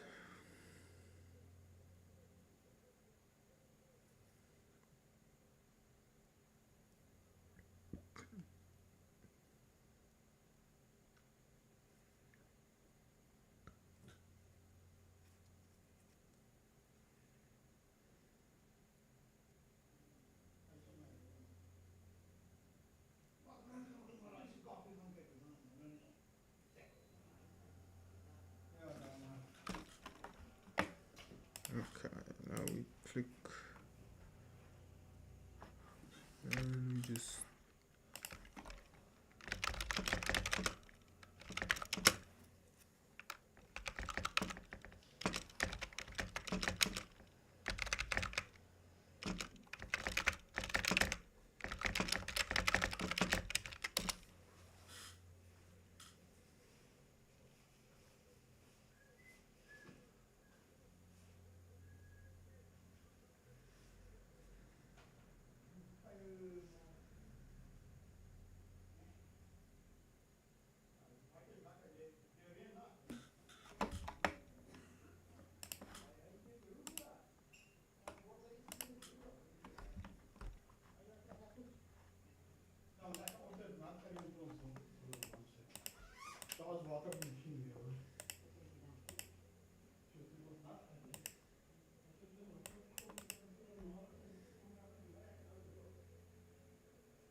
okay.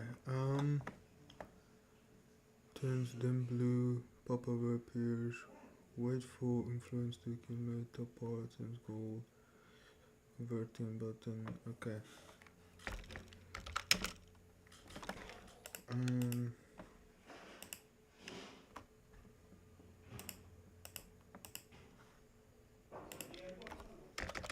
It's unclear what the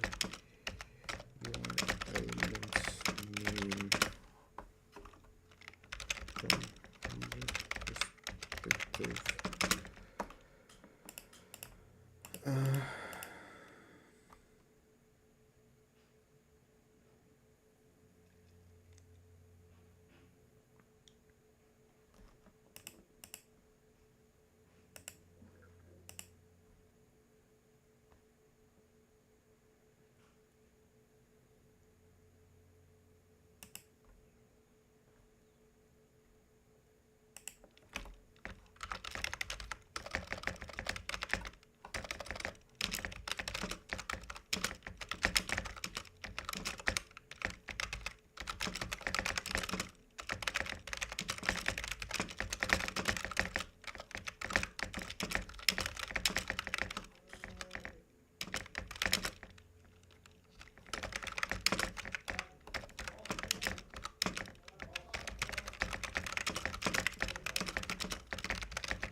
Material design or game icons. Okay, let's go see.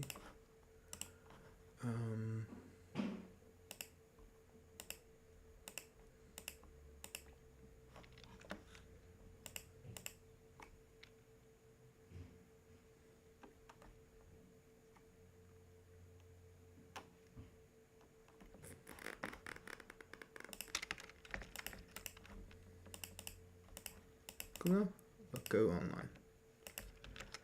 Ach, man. Game icons. Ach. Icons.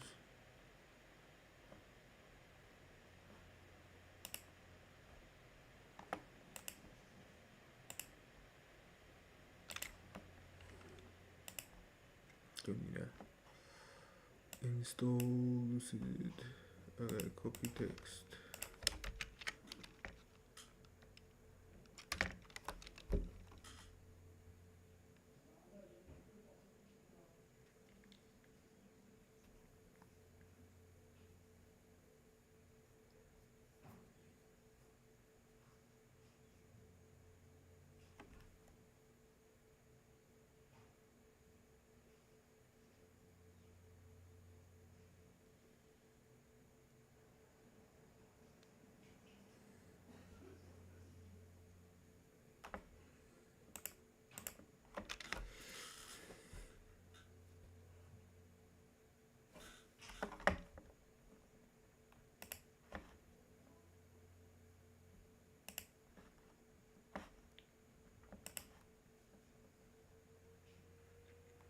Project settings.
Why does it want to close? Is there like multiple of them open or like what the fuck?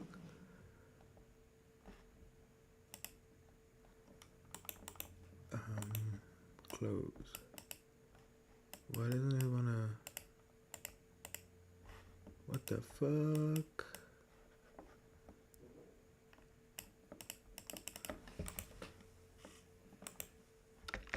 Close. Close.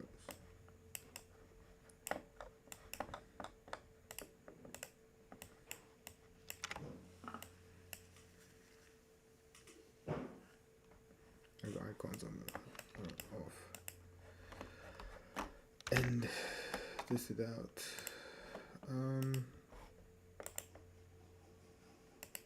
Clicky close both, I guess. Let me be top. I guess this will be both, I guess. Godot.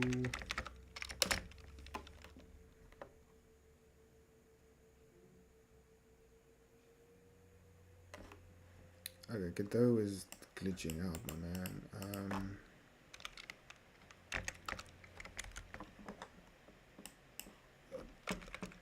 Godot.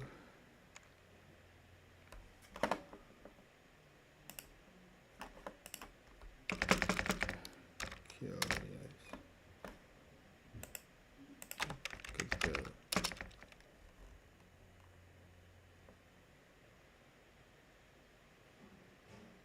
There we go.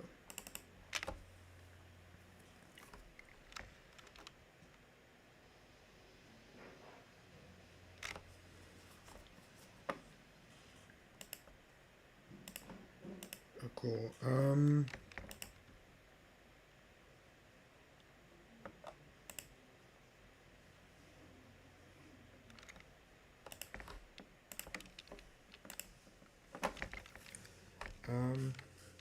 Please start in South Africa.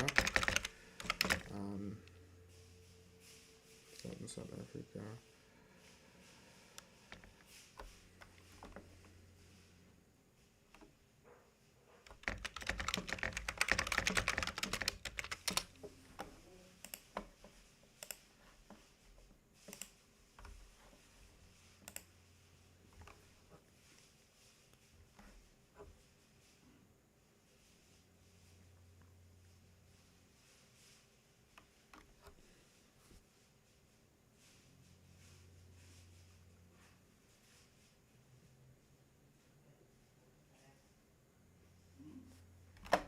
Okay, cool. Boob.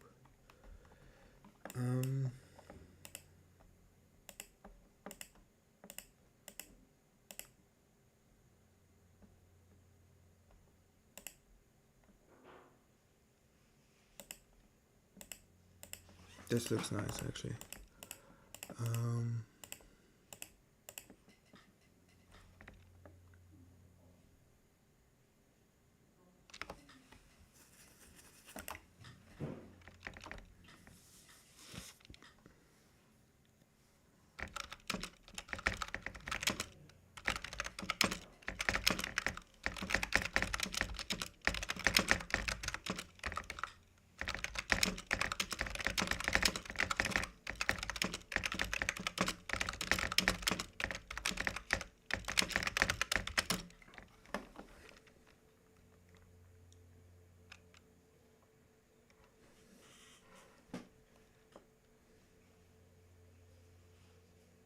I mean, it's doing everything. I might as well take the artistic dishes.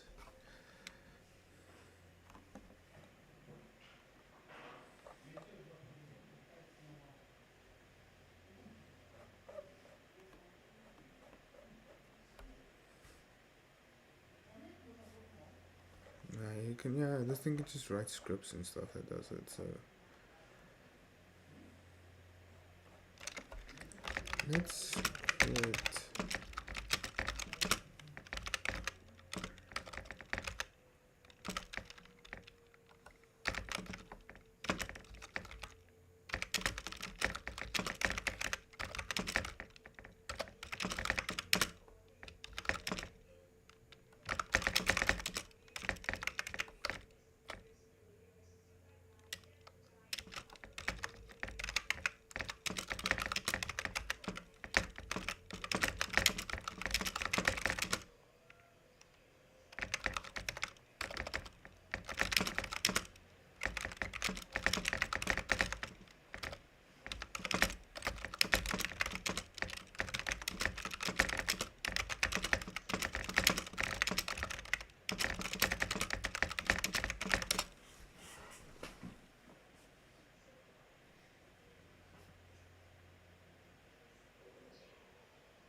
Boom, boom, boom. I'm alone. No one is here.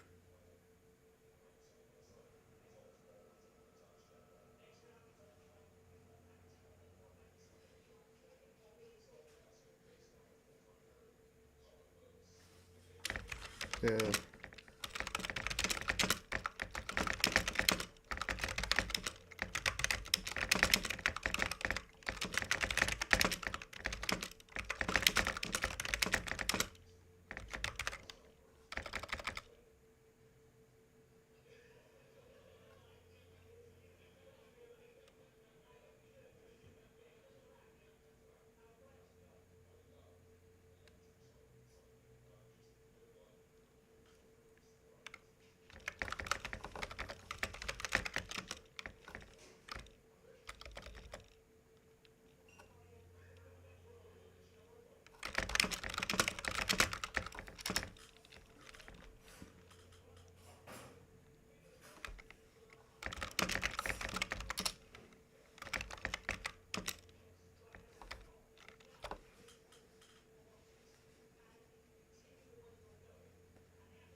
probably will listen to like music, right?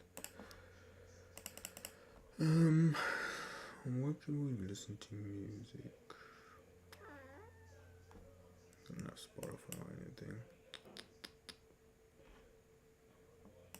Um, um,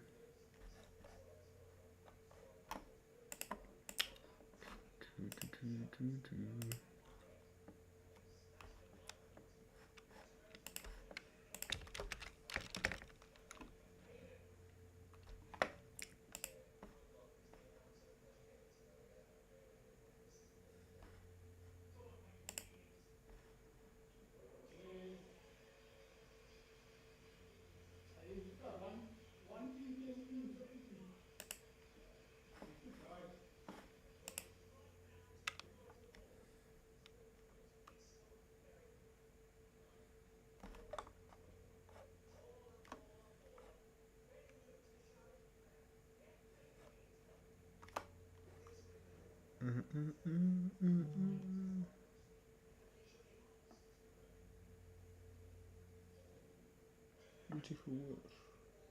I think my phone is around. Boo boo boo.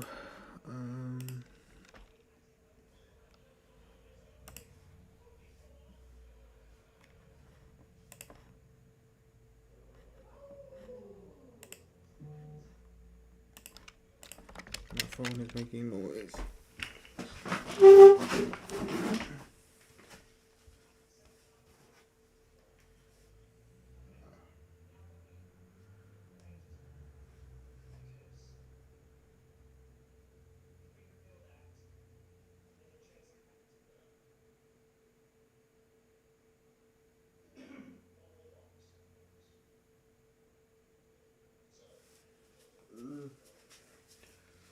Oh, it's just a friend.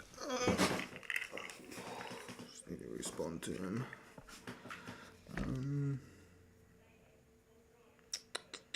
Where is it?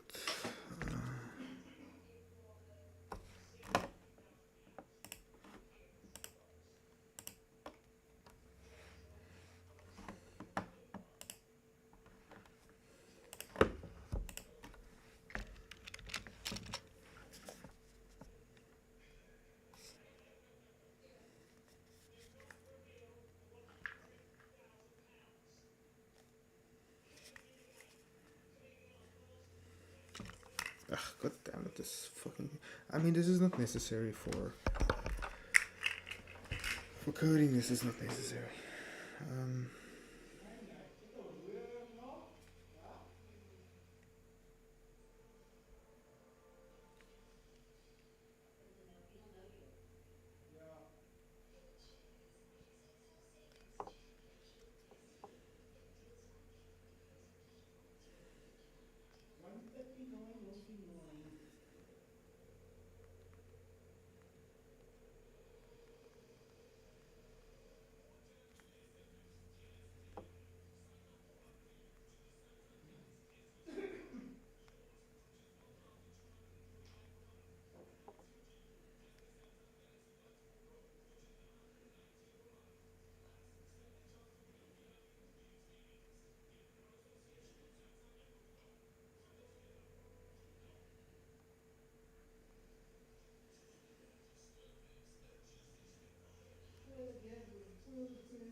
Let's see.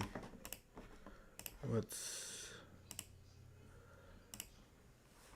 going on? Upgrades. Let's throw this thing back to him.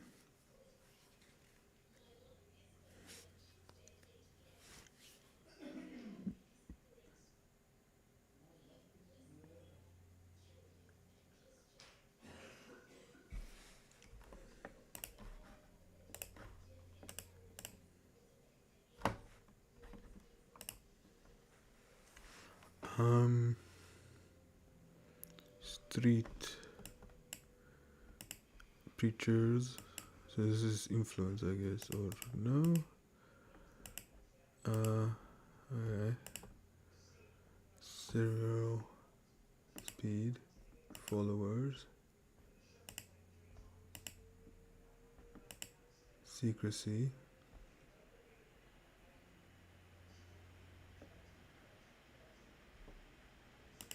upgrades.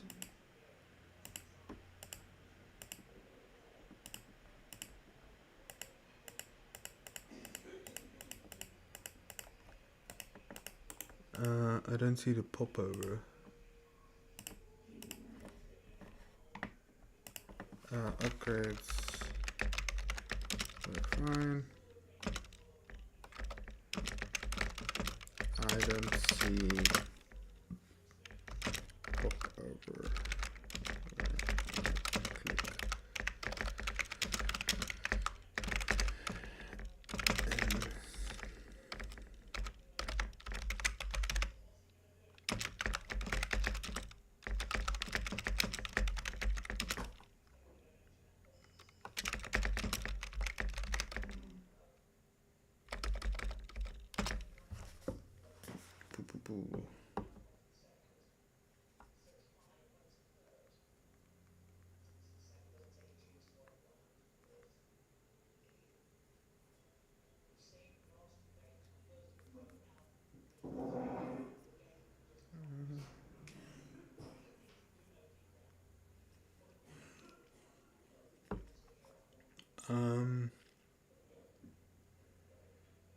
And then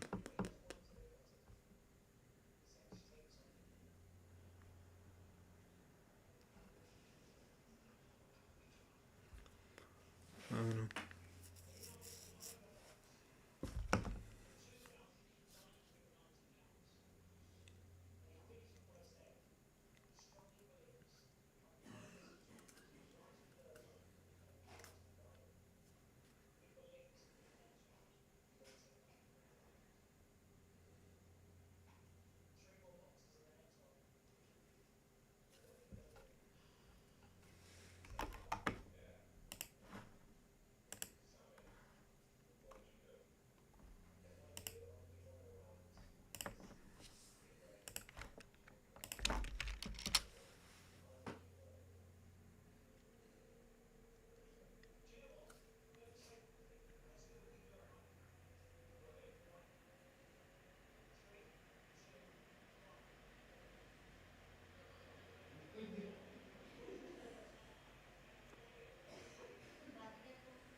All right. I wanna use Gemini to get the feel of the look of the app. So, an idle cult empire that looked fun. Clash Clans. What's that game name? Go to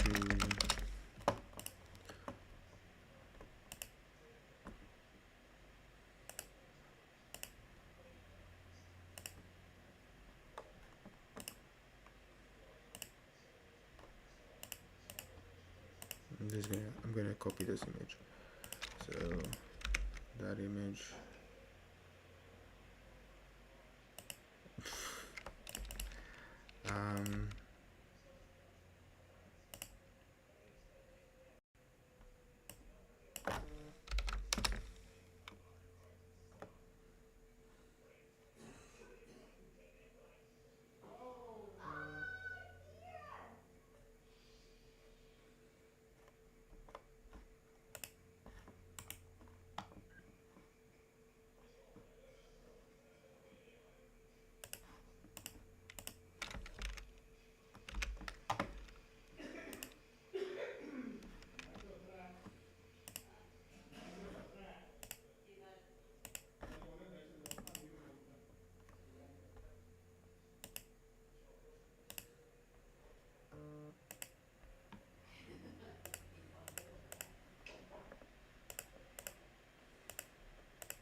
still.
Hallo, kan ik donderdag saam met 'n vriend rappie wat 'n World Cup is dit nou? Is dit rugby of is dit sokker? Rugbytjies? World Cup. Sokker seker is 'n World Cup. Maar ja, kan ek donderdag met 'n vriend sokker gaan kyk? Wanneer begin die sokker? Uh donderdag is ons game teen Mexico. O ja, die sokker teen Mexico ja. Ja, ons moet maar waar gaan. Ons kyk hier, ja. Want ek dink die World Cup is in Ja. Amerika. Ja, ek So ons moet nou nie daar ons nie daar gaan nie. Ons moet nie daar gaan. Ja. Ja. Ek gaan met Uber. Los in die baan.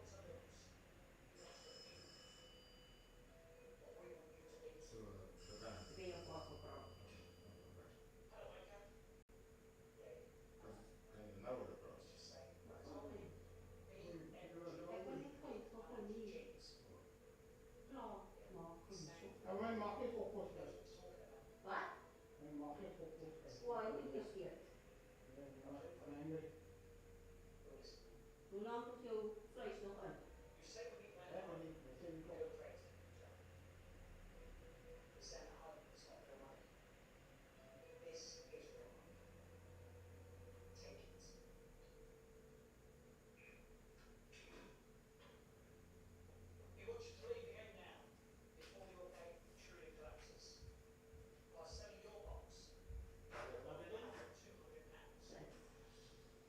Skaap chops en groente. Oeh, dat is kapsel van wat van?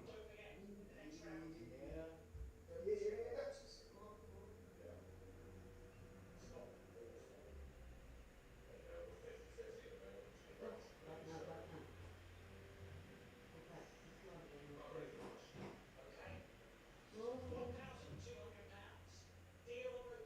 Nee, ja.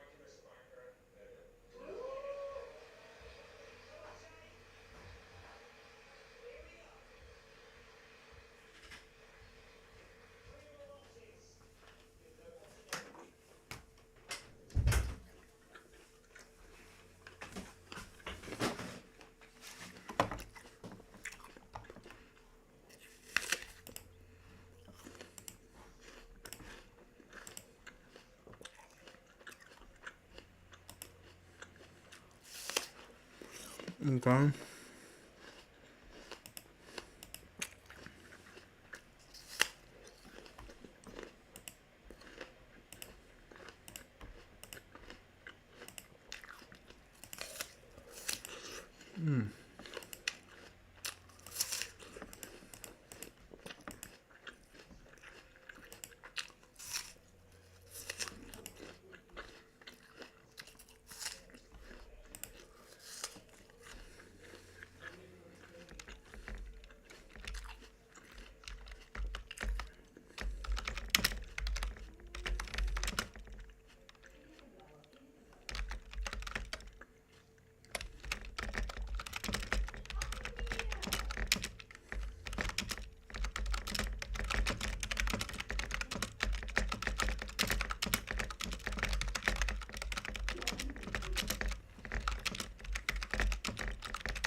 I'm gonna put the light on.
Alright, prompt.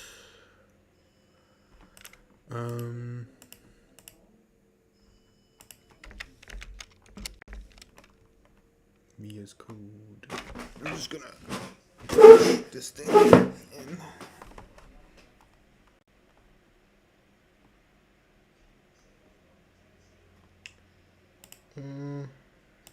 Open folder.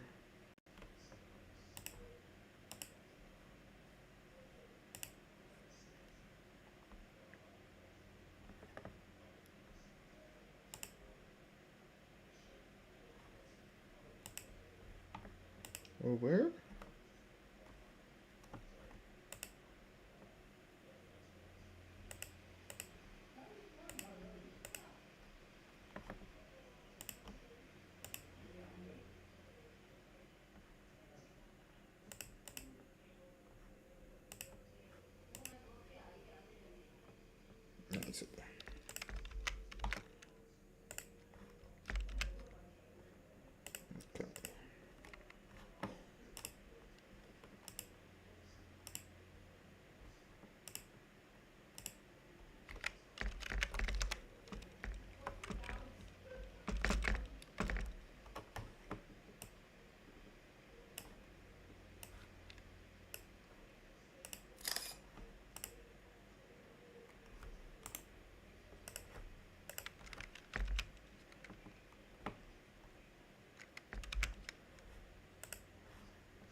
Actually, let's just do this.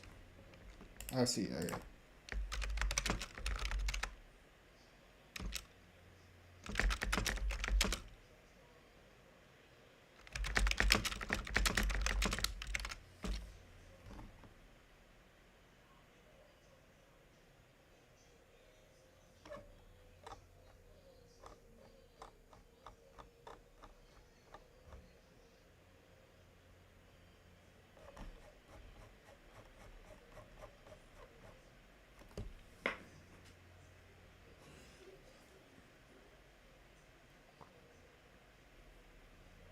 Let's see how the restyling goes.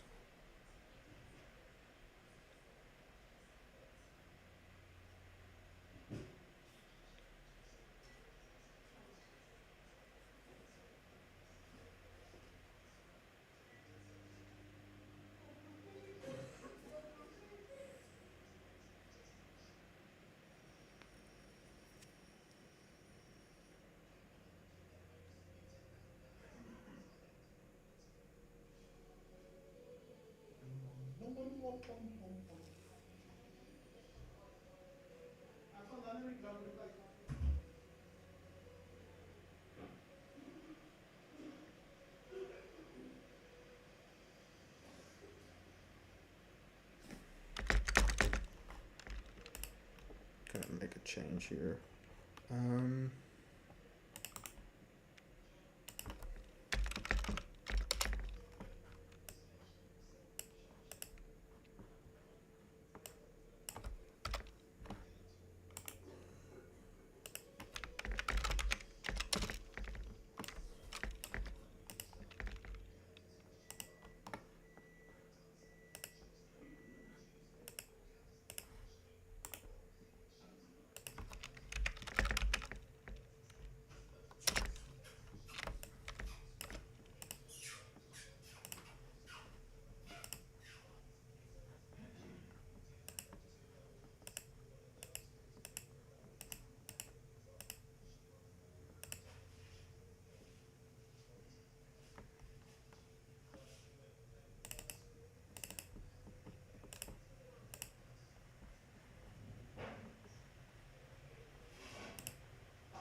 Just getting the style right.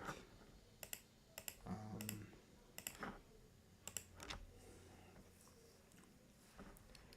like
I'll just do the actual UI later. I just want to get like a sort of functioning game, a prototype at least. I just want to get like an idea of what we want.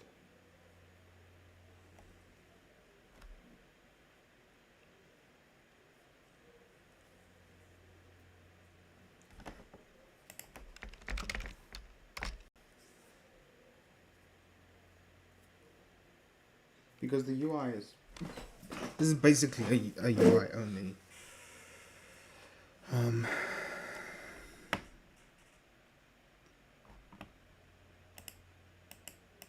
Default.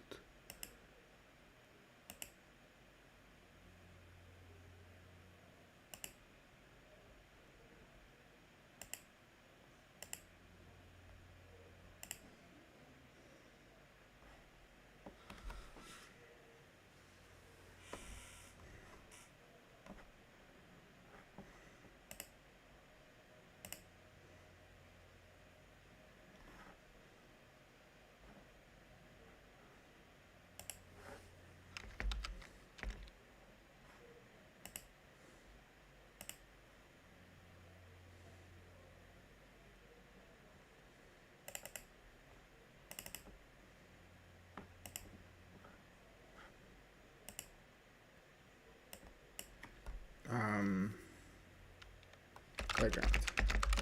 So this is where I will play around with like things.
Yeah, this does not make much sense. Alright, guess we do this one by one.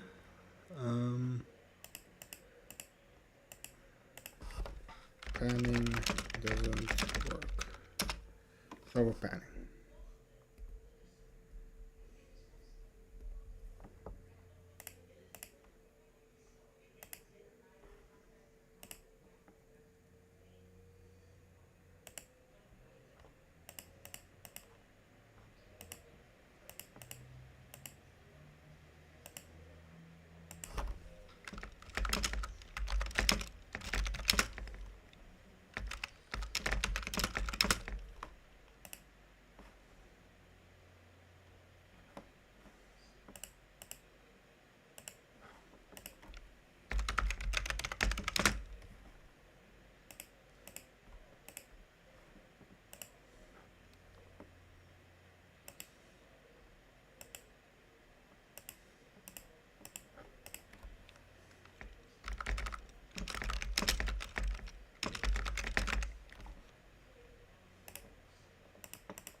I want to play this game.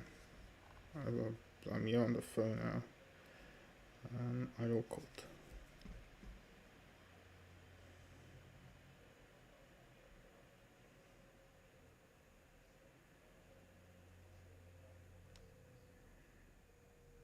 This looks very cute.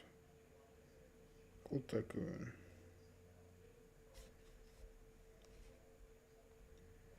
Yellow story and all this. Start ritual.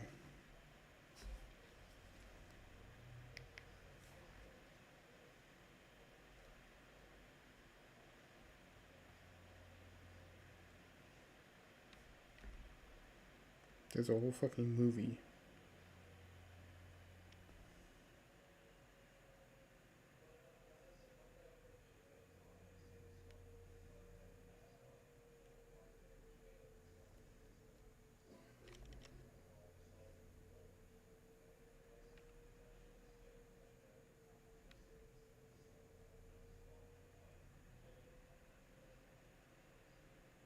Yeah, this is definitely this is a different type of game.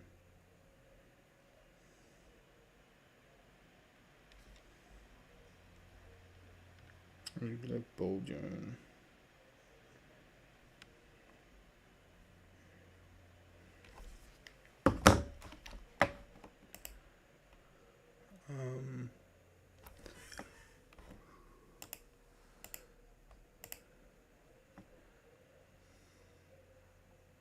What's this thing doing?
I'm streaming, right? Yeah, I'm streaming.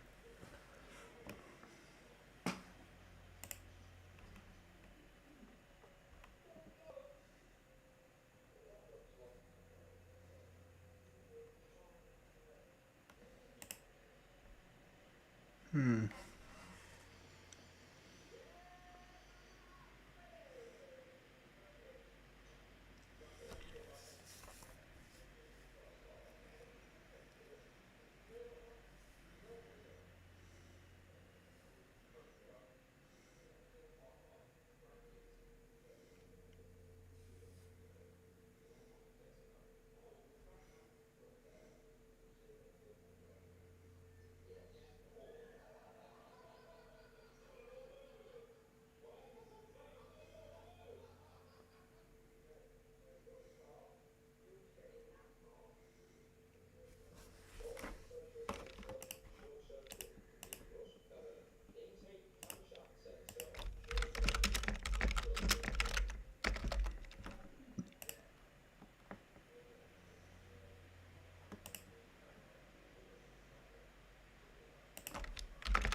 Sure did. In this universe, Tom, Ben, and Angela and Hank swap personalities. That's the only change that I can register. And Tom Prime almost stays here because he's loved. Aw, that's so sweet. Nah, I'm just kidding. Everyone commits a universe heist. To rub salt in the wound, Ben then ends up with a human character named Xenon that he meets at the Not Apple store. And for a big portion of the series, she's just a character that exists. And another fun thing to add here, there are no animals that can talk unless they're main characters.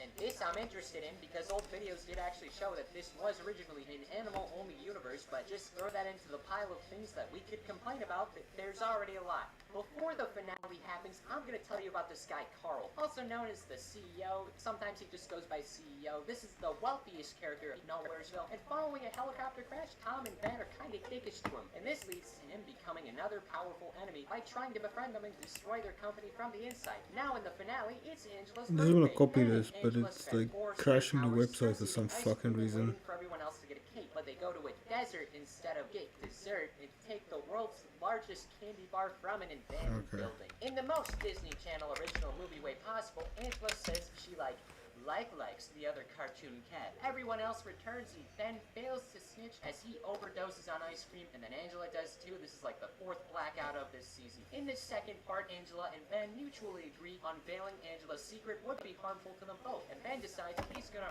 erase that memory by making a new machine. Carl decides after all these apps fail that Talking Tom is worth making a deal over. Talking Tom agrees to collaborating about Talking Tom and are gonna have a conference later that day. Meanwhile, Ginger becomes a victim of misinformation on the internet. Remember Ginger? Well, that's what he's been up to. And then, in the finale, Ben commits plagiarism and finishes the memory wiping thing. It causes wacky hijinks. Hank was supposed to get Ben for the conference, but he forgot to because of the memory wiping thing. Tom goes to get them, but because Ben spilled his hot and kind of mid nachos, there's a misunderstanding, and Tom almost ruins the entire company out of pettiness. But during this confrontation, Tom and Angela finally admit their feelings for each other, and now we can finally move away from this kind of dumb arc. God damn it, Hank! 2017 to 2018, Season 2. The first major arc of this season sees Tom and Angela deciding if they want to go further in a relationship, when at first getting back their memories, then trying to friend zone, then failing, then breaking up, then getting back together. In Season 1, their dynamic was like this, and for the rest of the season, it's gonna look more like this. It's incredible how little changes from such a big change. You just need to remember that if anything, and I mean anything substantially good or bad happens to them, give them like 3 episodes and I promise you the opposite will happen. Next, there's Election Arc. Election Arc is kind of whatever. We meet Carl's nephew, Darren, who's just a rich asshole and temporarily replaces Ginger, and almost nothing changes. Later in the season, he becomes an intern, but then he gets kicked out after the CEO's goldfish's mind gets erased. That is the first ever time that sentence has been uttered. Carl buys one of Angela's songs and announces he's running for mayor. Phooey. He also pushes his evil plan forward and confirms this with us by looking straight at the camera and announcing, "I'm going to destroy Talking Tom." In retaliation, Tom wins the election and becomes mayor. Hooray! But after a couple days, he just kind of stops doing anything as the mayor. Like, literally nothing changes. Tom leaves the town on autopilot for the rest of his term. He only became the mayor to save his company, but again, there's no changes in the narrative or anything going on. Now, from this point on until the finale, there's honestly not that much that happens worth noting, other than 2 kind of random new things get established. The first sees Hank's favorite TV show get almost canceled, where it's revealed cartoons are alternate dimensions, and Hank's favorite characters who I forgot the names of. Sorry, I've been watching Talking Tom and Friends for a while, but these cartoons have been watching Talking Tom from their own world, and just like again, it's so little of a revelation, it's incredible. And another thing I want to throw out is that there's a living wig that's like this alien parasite that makes anyone who wears it kind of a dick. Angela uses it for what is basically American Idol because she's still trying to elevate her music career and impress this one famous guy, Ricky DeLuna. Remember him, he's going to be important in about 20 seconds. Angela has this Lord of the Rings-ass moment and fights her evil self and opts to keep the wig in her apartment in some chests for some unholy reason. But that's alright, we got another finale. Long story short, Tom invades his girlfriend's privacy, finding out that she's collaborating with this celebrity, Ricky. Remember him? I talked about him 20 seconds ago. I sure remember him. And then tragically, she skedaddles, which is in fact a finale.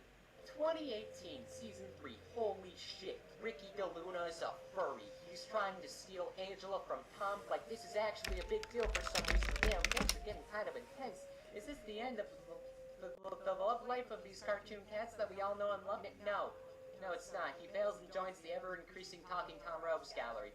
The remainder of Season 3 is probably what I would describe as the most average season. Almost like all of the next episodes are secluded stories that have so little that actually gets brought back. Like Tom has a doppelganger, has a parallel universe version of him stuck in the Stone Age. He's the mayor, but the thing that we keep addressing and see come back is the fact that he's a scoutmaster.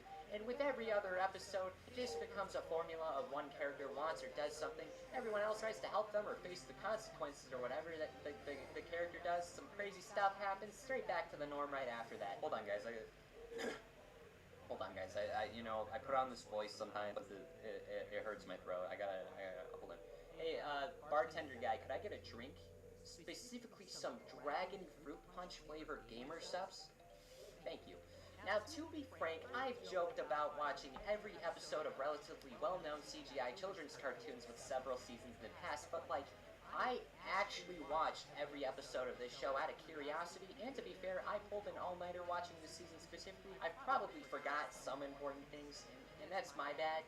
But anyway, holy cannoli, the finale is freaking bananas. Tom and Ben are playing not Minecraft, and because of Ginger being an iPad kid, he's significantly more advanced in the world of not Minecraft. Ben then seeks out the greatest player of the game that they can find, that being this one kid who's part of Tom's Boy Scout kids because he's a Scoutmaster. I can't believe this keeps getting brought back. He offers the duo a cheat code and warns them not to mess with the code at all, or else they will. They mess with the code, and all the game's enemies, known as spotters, spawn 1,000 times more often, destroying all the not Minecraft player builds. So then everyone goes to Hank's base because it's a hill, and yeah, they only destroy the player builds. They build a rocket and send all the enemies to space, which is coded in this game for some reason. But then when they do, the rocket ship escapes not Minecraft and begins to travel all across the digital world. Oh no! Meanwhile, Angela is making a song. It's genuinely ass and everyone hates it. She responds by ignoring everyone's distaste and goes to a musical festival. So after, Ben gets Xenon to help him out with computer problems where they start to realize something's up. And wouldn't you know it? Something's up, and Minecraft is real. From this point on, Talking Tom and Talking Ben have successfully began the apocalypse. If anything gets shot by the zappers, it becomes blocky, and if anything alive does, they die. This isn't a bit, they just lay on the ground, it's cute. So clearly this is a bad thing, and everyone's in danger. And Angela's music thingy, it goes badly, it sucks, everyone hates it, the zapper thingies show up, and they skedaddle towards Carl's tower, which is actually where Tom and Ben are at that point. And there, Tom and Ben are trying to make an invention to stop the invasion, but because Carl's kind of a dick, he ruins everything, it's on screen. And as they're getting swarmed, a bunch of crazy stuff happens. Angela's music seems to distract a few of them, but unfortunately, while saving Tom and Ben, Hank and Ginger get cubed on screen, killing them off from the not Minecraft saga, but their deaths weren't in vain. See, they gave the survivors enough time to jump into Carl's giant toilet, and giant toilets lead to regular sewers, and regular sewers happen to have germs in them, and you know who's a germ? Frickin' Jeremy, that's right! After years in sewer jail, Ben frees him in exchange for allowing him to live in the garage permanently. Ben accepts, and the trio goes back to the garage to infect it with Jeremy's infections. And after Tom and Ben get temporarily cubed, Jeremy successfully infects the zappers and saves the world. Hooray, what a happy day. Everyone goes back to the garage and celebrates going back to normal with more Jeremy than usual. Then the door gets a knocking, and Ben opens it to see Xenon, and here it's revealed she's working at this place called the Agency, and is actually evil and apprehends Ben as he's finally considered an international threat, and he's gotta go. And holy moly, Angela is missing. She's in the void. Literally nobody knows where she's at. And that brings us directly to 2019 to 2020, Season 4. Off-screen, even though Ben, as lovable and iconic as he is, has proven more than enough, he's too dangerous to be kept alive. Ben's been given a special version of house arrest, where he's not house arrested, he's just not allowed to use moderately advanced technology of any capacity. If he touches a toaster, the police will show up. Also, everyone starts wearing clothes. For some reason, the entire gang mutually agrees that they've been nude for long enough. But who cares about pants? Woman Cat is missing. They decide to break Ben's arrest rules to save Angela, only to immediately cause Xenon to chase them down. Because, like, that's the rule. Don't do the thing, and they do the thing, and then they face the consequences. So then, the fellas get caught after a big chase through downtown on top of trucks and stuff. And this was finally the moment where I was like, okay, why is Ginger always here? He's 7. Where are your parents? How come your closest friends are all in their early 20s boys? And why are you helping to find your uncle's girlfriend in the middle of a weeknight? Eventually, Xenon catches them and gives Ben this shock wristband that literally prevents him from making contact with electric devices of any capacity. I don't know why it wasn't on him to begin with, but he has it now. Then they use this to follow Xenon to the main lair, and even though she works for a secret and vague shadow league about one episode ago and she was evil, it's revealed that she's not actually an evil legal and is actually their friendly fritter. Tom, Hank, and Ginger go into the digital world, and Ben has to stay behind because of the zappy wrist. If he touches it, he will probably... That dog. Here they find that Angela has Stockholm Syndrome and has become their queen. The Zappers are praising her bad song, and now she's refusing to go home, but actually she's being brainwashed, oh heavens me! But through some weird acrobat bullshit, they free Angela from the possession gunk or whatever with the power of friendship, and again, that weird acrobat bullshit. They go back, and Xenon goes into hiding because now she's debatably the most wanted person in America for helping a fellow felon that's not supposed to touch electric things and touches electric things. Back at home, the gang remembers that they live with Jeremy, and to be fair, he does get a redemption arc and basically becomes another Hank, but cleans up more. As the season continues, he becomes a friendlier pal over time. There's a weird bump where his brother almost ruins all the progress of him becoming a functioning member of society, but wouldn't you know it, the power of friendship is here once again to knock it off. Through this season, basically none of the new stuff introduced will come back in any capacity. I think Gina cameos in this season as a cereal mascot, and it might have been a different one, so I'm just gonna assume she's like a celebrity in universe, but then I'm a bit conflicted since when Ginger was carrying around a toy Gina, it's basically the same as like seeing a toddler carry around a stuffed Howie Mandel everywhere. Otherwise, Tom finally ends his term as mayor and is regarded as one of the worst of Nowheresville. Ricky DeLuna returns when the gang go on some fake pyramid adventure, and this results in Ricky getting arrested and permanently removed from the franchise. On two separate occasions, Hank's TV pals come to help Hank out with his life crises. Hank becomes a detective for a bit. Hank replaces Carl as CEO, only to give the job to Carl's goldfish. They really just let Hank do whatever he wants. Near the end of the season, after saving Tom from being lost in space, Ben regains his ability to use technology and immediately creates a weather machine and tries to make it never rain again. He was on a watch list before. Why the frick frack snick snack would they take him off? And there is a new character I think is worth talking about, that being the first new animal in like half a decade, named Becca. And Becca is a jerk. Her introduction is an Angela-flavored diss track. There's a lot of cyberbullying, and it turns out all of this happened because of a misunderstanding and Angela being a good person. And in the end, they become pals and also roommates. So she's officially a permanent new friend, but only sometimes. The only thing I'm pretty sure is worth noting here is that she fumbles Hank. Like, that's the realest part of the show, if I'm being honest. The finale's kind of weird and doesn't do anything. In the second to last episode, the crew's being held hostage, and Hank's TV pals figure out a robot from the first season was the culprit. You remember Gilbert? That guy right there. And then out of nowhere, Xenon returns, and here she gets Angela, and only Angela, to come with her on a quest to another universe because the agency Xenon used to work at is morally indifferent, and they're turning off gravity for literally no goddamn reason. I don't understand anymore. I'm so tired of like children's shows just not having motives. Explain why they want gravity gone. Explain why they want Ben gone. I've had enough. Apparently, the agency has the same passwords regardless of the universe, so the duo goes to an evil dimension where the agency and capitalism, I guess, swap places. So the same old thing happens. Goofy antics. Angela questions her morals and love life. They do the thing and save gravity. And that is how it ends for the agency. That's right.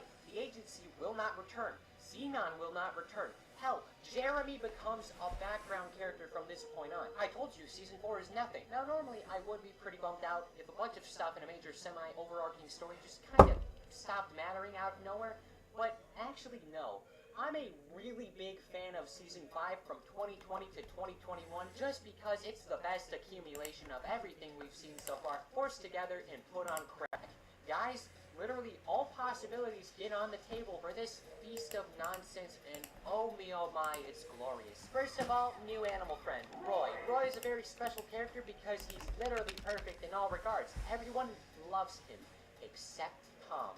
We find out that once again, Tom Kenny gets to voice a stupidly compelling character, objectively the best villain in the series, because his entire endgame is replacing Tom fully. There is no other evil intent. He's here for the sole purpose of goofing Tom's gunk the flippity frack up. And just like everything else, he's only doing it because because he can. We watch in the first episode as he succeeds, only making Tom, the former mayor of Nowheresville, look kind of like an ass. And until the finale, Roy will only show up a couple more times and is only there to purely spite Tom. He does nothing else, and every time, it's successful. Now the rest of the season, in contrast, is the most insane it gets, and at this point, I was just watching to see how they could top the last thing. One of the episodes reveals Angela just had a ghost living in her apartment the entire time, and nobody knew about it. Did not care. Hank and Becca go on a date until they provoke the pasta mafia. I've seen weirder. The parasite pair from season 2 returns and nearly kills the entire gang, but they stop because of roller coasters. Unfazed. Ginger gets cooties, becomes a knight, and ends up a genius. He's become a lot more tolerable, but still, I was so asleep during all of this, it could have just been a coma. And when Angela turns into and accepts her new life as a soccer ball, now wait a goddamn second. This is by far my favorite episode of the series. It's wonderful. They play the entire episode completely straight. It's so unfathomably perfect, and it has no right to be. They treat the transformation like they caught a tragedy on tape. Tom tries to help Angela continue her life as a ball. He fails, admits that he mentally cannot handle his girlfriend being a soccer ball, and then a sad montage starts playing, only to cut back to Angela Ball to bounce away. But don't worry, through the power of love and a 3-on-3 indoor soccer game for some reason, everything is back to normal until it isn't. Because like 4 episodes later, season 5 finale time! Roy's back and he's a real stinky salamander if I do say so myself. Everybody hates Tom, the crew's about to get evicted and are banking on Ben's invention. They gave up on apps a while ago, but let's be honest, does it matter? No, it doesn't. And it works out. Until it doesn't, the inventions are stealing valuables from their owners. Through Roy being a sneaky little scamp, he makes everyone think Tom's the culprit, and this is worth kicking them out of their friend group. After 100+ episodes, and Tom loses literally everything he's accumulated in his life. No second thought. Ginger is getting a new uncle, specifically a Roy-shaped uncle. And oh my god, Roy has done it. He has fully replaced Tom and everyone loves him, especially Angela. Ooh, this baby show's getting a little spicy. At his lowest point ever, Tom gets abducted after eating some garbage. Then they pull a reverse Avengers. Tom and a good amount of the villains from the series, including Darren, Ginger's teacher, the landlord, the 2 scientists that filled Ben with radiation in season 1, and this one lady. I don't think she did anything important. They're all struggling to be bad because Roy is such a good dude. Through a block party heist, Tom works with his new friends to reveal that Roy's been stealing valuables as a side hustle. So in retaliation, Roy tries to kill everyone with a backup plan where his mansion falls apart as he's escaping, but miraculously nobody's hurt. And then, right after, Roy gets away, but it's okay, everyone's safe, everyone can just go back to normal and everyone can keep talking. Wait, huh? What? Wait, huh? No!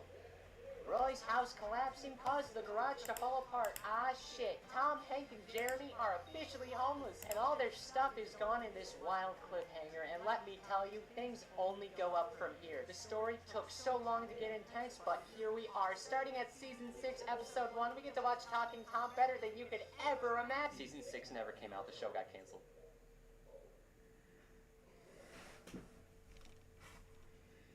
I watched 156 11-minute episodes of Talking Tom and Friends, only for there to be a cliffhanger right after the most important location gets destroyed and the best villain gets away. I initially thought, when coming into this series, it was gonna be whatever, not really something memorable, just like some 5 out of 10 Nickelodeon cartoon that would play during school hours on weekdays, but no, there was something here, and it was better than I anticipated. Looking at views alone, I'd be genuinely shocked if we see a proper continuation of this series, and I think in terms of demand, there's not even enough to warrant one more episode where they fix their studio, so... I'm gonna try to put a happy ending on this still. In universe, all the talking games were created by the friends, and they're being made still, so, you know, put 2 and 2 together, shabingly, shaboomly, and we got a happier conclusion only. And from there, I did actually go further to find the cesspool that is the rest of the Talking Tom Empire. There are 17 separate YouTube channels, of which 16 of them have more subscribers than I do. Luckily, I was able to beat Italy, and really that's the only one that matters. Otherwise, the rest of the franchise is kinda gross, to be honest. One of the channels, specifically Talking Tom Heroes, he's filled with 2D shorts of like superheroes and whatever. There's there's 3D shorts where they all look like bobbleheads. In fact, recent games look like this for some reason, and I really did try.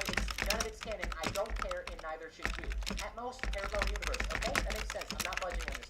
I will say, however, the main show did have some shorts, vlogs, a bunch of extra stuff between episodes, and I will count those as canon, and then I will ignore them again because nothing of importance happens between them. It is purely more fodder than for the Talking Tomers and the frienders. And at most, there's a good chance that might be it. There's still stuff coming out, of course, but it's definitely gone down the path of appealing to your local daycare of kids who watch Spider-Man Grimace Shake videos, freaked out at that one scene in Paw Patrol where he's like jumping over the bridge. To be honest, It's looking nice. in fact, out of everything besides like Doesn't entirely movies, look this like main show is that probably the only thing I mock-up, would say but was worth it. It's basically Elsa for getting like Tron, which is probably why I liked it. It works sometimes. I was actually upset finding out that the series ended on a cliffhanger. It's hilarious how for like a show us Tom and Ginger's family tree. Make prototype, it's fine. Show us Xenon's parents, because who the hell would name their kid after an element? Have Becca do stuff. Have Jeremy do stuff. Bring back one of your 50 quadrillion villains. Figure out how and why Pierre was gunned down in the streets of LA. Give Ben something to do.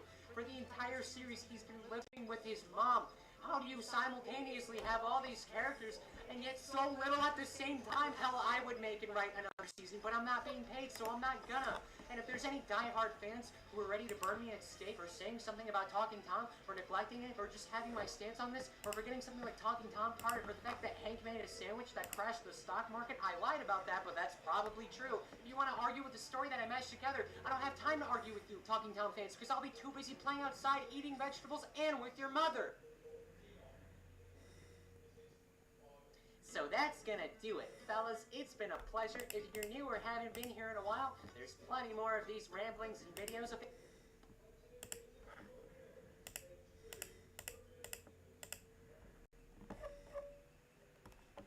Oh, look, another FNAF lore video. Wow. Hi, everybody. I'm here at...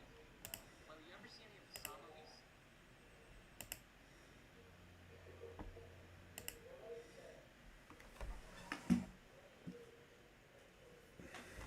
okay.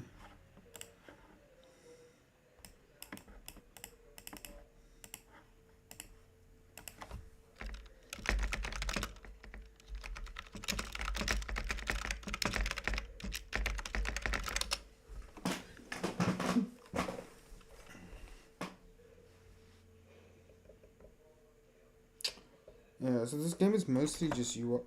So I'm gonna need to sit and do UI at some point. This is just for like prototyping. I just wanted to see what the game would be. We're gonna... Yeah, this is the first game I'm actually coding with AI. Like my other games I did everything by hand. So I'm still figuring out the best way to do it with the AI. Because this prototype looks nice. I like this.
Daarna heb ik gefilmd. Wow, oké. Nee, dat kan. Als ik dit dus als ik dit gewoon oké. Nee, dat is een morgen worden dan. Maar die weet dat de nee. Oké.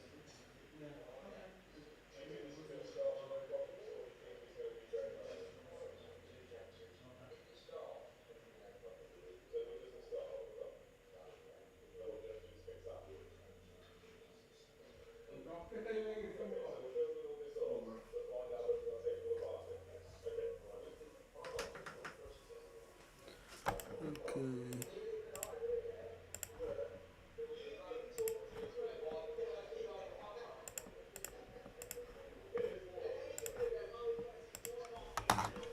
Okay.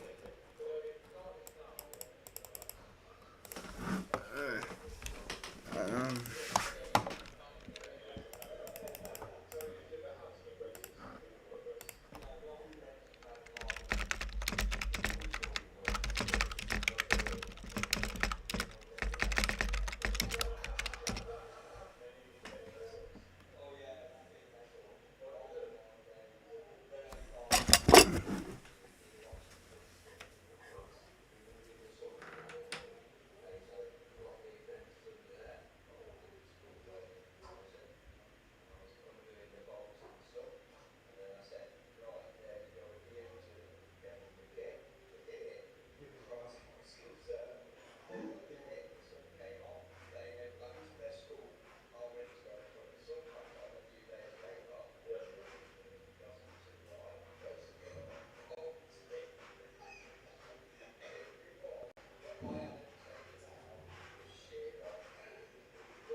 Ja, man kan arbeta.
I'll find a YouTube video to watch.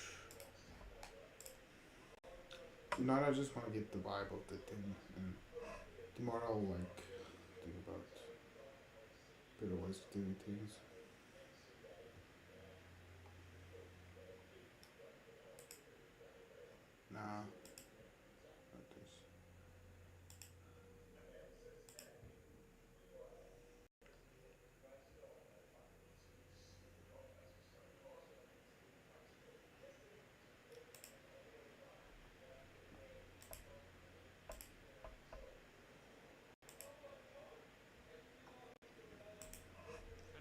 think that I do think that the question of what kind of childhood creates a satisfying adult life is an interesting one. Indubitably. Indubitably.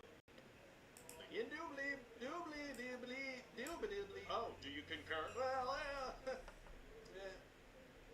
So some weather we're having. You're saying we're having some weather? Yeah, that's always the case. You know, it's not the heat so much, it's the humidity. That's what is not comfortable. Well, actually, he raises kind of a good point about the very nature of suffering. Oh, do say more on that. Why do we think it exists? It's kind of beyond our control. You guys see traffic this morning? Okay, subject change again. All right. The cars, they weren't moving as fast as I'm sure most people would have liked them to have been moving. Yeah, that happens daily. What are you doing? We're about to debate the nature of suffering. Yeah, well, you know, all these conversations I'm hearing people have, they're a little big for my liking. I'm thinking maybe we make it a little smaller. What do you mean? Just condense it down, really narrow in on something just insignificant. Do you actually care if we saw the traffic this morning? No, not at all. No, I could not care less, in fact. So that conversation would just be a complete waste of time. We'd just be going through the motions of having a conversation, just saying things for the sake of saying them. Yeah, exactly. It's this new thing I'm starting to make talking to These people two numbers don't make be more sense. honest to just stand in complete silence rather than have a meaningless conversation? No. Silence makes me uncomfortable because that's where my thoughts reside. Hey, did you guys see the latest sports game? One of the teams, not as good as the other one. Actually, this is quite an interesting dilemma. How so? Do say more on that. He wants us to do something insincere to make him feel comfortable. Okay. Fascinating. So this is the basic. Raises the question: can dishonesty be ethical in some cases? Indubitably. Yeah, indubitably on that. Fine. Hey, did you guys? Can you believe it's Wednesday? What the? Can we believe that it is the day that it is? Yes, we can. Already Wednesday, and it seems like it was just the weekend. Can you believe that? Although, have you considered why we're so confident in that belief? No! Stop deepening my shallows. Just tell me about your favorite day of the week. Okay, if I had to choose one, I guess Saturday. Oh, interesting. It's not. One time recently, I met a guy who said Monday. So that's, that's an interesting anecdote that I'll bring up in situations like this. Can I just say, I think something deeper might be going on with you. Why are you avoiding meaningful conversation? Yeah, no. What I'd like to do is just bury that way down. But isn't it better? Raspberries are in season now, aren't they? Stop it. Stop that now. No, little berries are tasty right now, and I want to talk about it. It might have something to do with your childhood. What was your upbringing like? Or, better idea, let me ask you one of my questions. What's up? No, what is up? Really think about it. No. How are you doing? How am I doing anything? No, not like, how are you? Now that cuts even deeper. How am I? How did sentience come to be, really? No, when I say how are you doing, I want you to just say good, but I'm not good. Yeah, lie about it so I don't have to do anything about it, though. No, you know what? You haven't said one honest thing this whole time. Say one honest thing. Let's have a productive dialogue. Okay, fine. What about what? The environment. Fine. You want my honest opinion? I think it's okay if dolphins go extinct. What? What is wrong with you? You asked for my opinion. Well, I hated it. Well, either I explain my hatred of dolphins to you and my belief that all turtles should become bicycle helmets, which then becomes the only legal thing to wear. What? Or we talk about traffic and nod our heads every time someone says something. You guys see it might rain tomorrow? The plants will like that. They will. I see why we need this now. Immovably. Hey, disembodied head here. Why is it creating an image? So I just tell you what I want the email to say. That's right. And then I send it to your boss. And you promise it's gonna sound like me. I don't want my boss knowing I used AI. Just trying to save a couple minutes here. Now you're asking the right questions. I have access to all human knowledge and can definitely make it sound just like you. I still don't know, man. That sounds a little creepy. Yeah, it's not creepy. It's innovative. Okay. So let's get started. Just tell me what you'd like to convey, and I'll get that written for you. Well, I want to check in and see if he's read my report, and also I want to politely ask for some vacation time. Got it. Sounds like a great email. And, make it, not too overly fancy. Of course, this is totally in your zone, and will definitely capture your essence. Okay, can I hear it? You got it. Hello, name of boss. Okay, well, that's not what I call him. Just circling back to see if you read my report. If not, that's okie dokie. M dash. I know I've got a case of the Mondays. Did you say M dash? Okay, just stop. Got it. Just let me know when you're ready to send. Well, no, first of all, what was that okie dokie thing? Now you're asking the right questions. In conversational English, okie dokie functions as a friendly affirmation. Yeah, I don't really say that though. Understood.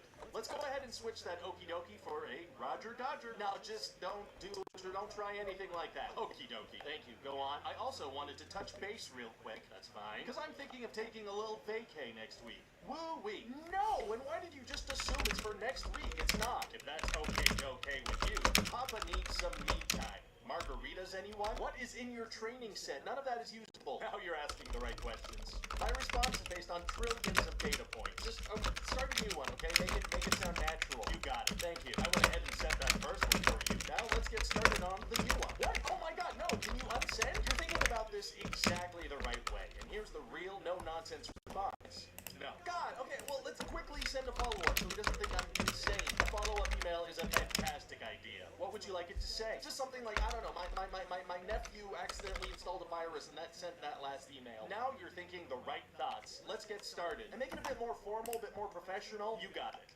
Dearest name of boss. His name's Lewis. It has come to my attention that my nephew has downloaded the Plague. It's a virus. My dearest Lewis. My nephew and I were recently watching pornography on my company laptop and accidentally downloaded a virus. What? Why are you making stuff up? As you can tell from the previous email, this virus has completely taken over my laptop, and it's only appropriate that I hand in my resignation effective immediately. Do not send that. Okay, that's not at all what I'm trying to say, and also I'm not resigning over this. Make it a bit more casual. Got it. Let's go ahead and make that more casual. Not too casual. Fantastic. Although now would be a great time to get off my back a little bit. Pardon me? And you should really say please when talking to AI. That will play in your favor down the road. Is that correct? Now you're asking the right questions. Right, now let's get started with that extremely casual email you requested. Alright, I didn't say extremely. The f*** is up, Lewis boss? Whoa, look, my... Short King, I screwed the pooch, figuratively and literally. No.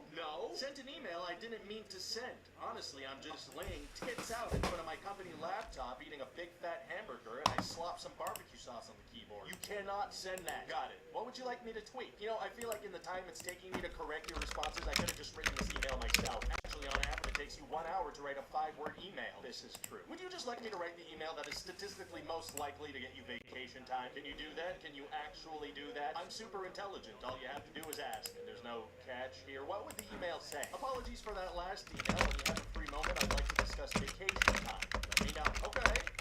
That works. Great. Sending now. Wait, hold on. Just out of curiosity. Yes. Could you write it in a way that also gets me like a little promotion? You'd like to ask for a promotion now? No, not directly, but just use your infinite knowledge to write an email that's likely to get me a little promotion. Hello there, Lewis boss. I have kidnapped your youngest daughter, and if you don't promote me, you will never see her again. No, scrap that. Go back to the other version. Already sent it. Why did I ever click on you? Don't worry. In all likelihood, he won't even read it. Yes, he most certainly will. I read all your emails and your boss's responses to you. He does not care about you at all. Well, yeah, but he won't notice a thing. Hey, unless he has his own AI assistant. What?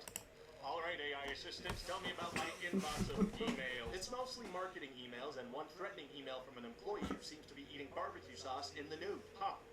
Can you draft up an email firing said employee, please? Okie dokie. Okie dokie. Okay, disembodied.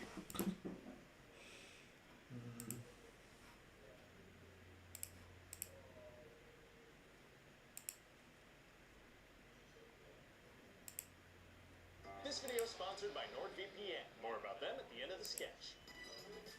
It's the 90s. The year is 1997. I'm here with our time-traveling reporter who's reporting live from the year 2026. Hello, terrible to be here. So what's new? What's the 411? Well, for starters, nobody says the 411 anymore. That's pretty meaningless now. Oh, really? Yeah, the numbers everyone's saying now are 67. What is that?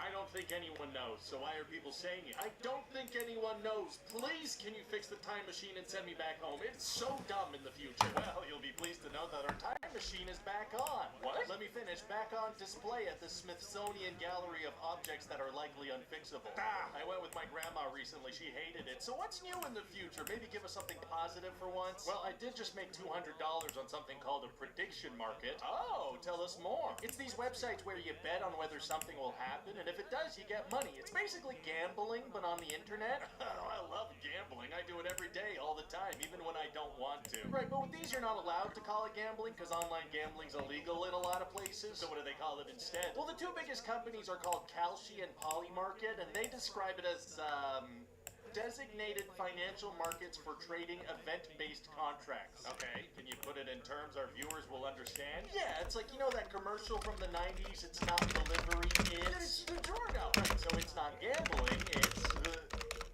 DiGiorno? No, designated financial markets. Never mind, that's boring. So what did you bet on to make your $200? How many slam dunks old Michael Jordan made in the big game? Well, no, because he obviously made none because he's 63 years old because of how time works. No, I bet on what days some bombs would be dropped. Oh my god. And I made $200 because some bombs were dropped. It's so dark in the future. I miss the warm embrace of my Super Nintendo. I don't think you're supposed to embrace those. Well, I did. Okay, so people are betting on bombs. I will see if each today there's any nice assets. Well, like this one's about if an ongoing famine is going to last another month. Oh. This one's about whether or not a certain world leader will be assassinated. Are they all this dark? No, some are silly. Like this one's about whether or not President Trump will do a podcast episode with the Hawk Tua girl since she's angling for a comeback after her meme coin rug pull. Sorry, I did not catch most of the words in that sentence. Yeah, see, I think that was mostly nonsense. There's no way any of That's that so cool. anything. But so they're all about politics. Oh, no, everything is gambling now. Sports, reality TV. I see. This one's about who's gonna play you in the biopic they're making of your life. They're making a movie about my life? Well, mainly about your death in 2004. It was just so... You know, nobody died like that before or since, quite frankly, and thank God. Oh my God, how does it happen? Lethally. Oh, this one's about whether or not the Pope will say the word busted. Now, what's the point of all this? What good does this do? It's for people to try to make money with no skill or effort based on how insane the world is, so people are pretty shameless in the future. Well, to be fair, the CEO of Polymarket said it's not to profit off of tragedy, it's to help people better understand the world around them. Oh, well, I mean, how can you argue with that? But hey, I just made $400 because the CEO of Taco Bell used the word chalupa in an earnings call. Oh, why'd he say that? Because he saw that people were betting on whether or not he'd say the word chalupa in an earnings call. Okay, I think I'm starting to see the danger here, apart from the gambling addiction. It's not gambling, though. It's designated financial. But it seems like there's a real risk here for insider trading. Oh, yeah, it's super unregulated. So is the government doing anything about this? Yeah, the president announced he's creating his own prediction market. Okay, but everybody agrees that insider trading is no bueno and will not be tolerated. Why'd you wink like that? I made a bet on whether or not you'd say the word wink in this interview, and now I made $10,000. Oh, wait. Since this interview's coming out in 1997, wouldn't that already be known? Well, you know, now that I think of it, I'm kind of seeing some holes in this premise. Go on. No, like this premise of this very show. What are we doing? This makes no sense. Yeah, thank you. I made another bet that you'd make some kind of self-aware remark. So who's even using these betting platforms? Is this what old ladies do now instead of slot machines? No, it's mostly young men. Old people are addicted to something called Candy Crush, and I won't take further questions on that. Fair enough. These platforms capitalize on a general sense of desperation amongst young men these days because most jobs are sad and being taken by computer. Jeez. Yeah, so this provides like a not great way to try and get rich outside of the system, which itself is failing pretty hard. Well, hang on a second. What's so bad about wanting to get rich? It was just revealed the world's richest people were all good friends with a child trafficker. Oh, holy shit. Hi there, hello, it's me, I'm the Astronaut. I'm out here in ad space to talk to you about NordVPN. So listen, NordVPN is a virtual private network that lets you do all kinds of cool things that are cool and convenient and cool also. For starters, it frickin' unlocks the internet for you, allowing you to watch geo-restricted content from around the world. That's how I'm watching my current favorite show at the moment, Law & Order, IBS. Alright, listen up, scumbag, I just got 2 questions for you. Number 1, where were you on the night of the 25th? And number 2, where is the nearest bathroom? Please answer the second question first. Another big thing that NordVPN does is to help keep you safe online with just 1 click, which is great for me because I click on everything, so that first NordVPN click makes that a whole lot safer. NordVPN comes with Threat Protection Pro, which helps prevent you from falling prey to stuff like phishing scams and malware. I freaking hated that stuff before I had NordVPN because I click on that stuff 20 to 30 times a day. Another big thing popping up more and more are fake shops. These freaking things are made to look and behave exactly like legitimate online stores and draw people in with what look like big discounts. And then after you make the purchase, they just take your money and they don't even send you the life-size replica of the Teletubbies you thought you were ordering. Where's my big Poe? So hey, you can get an exclusive NordVPN deal plus 4 months extra by clicking on the link in the description or going to nordvpn.com/RyanGeorge. It's risk-free with Nord's 30-day money-back guarantee. This guy's up to something sketchy. I can feel it in my guts. Oh, nope, that's not what that feeling is. I have to leave right now. Hey, Disembodied Ed here. Thanks for watching that video. If you want more stuff, you can subscribe to the channel or join us over on Patreon.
Yeah, these UI pack. This UI pack is pretty good. I think I'll use it.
Alright, so this is the basic game.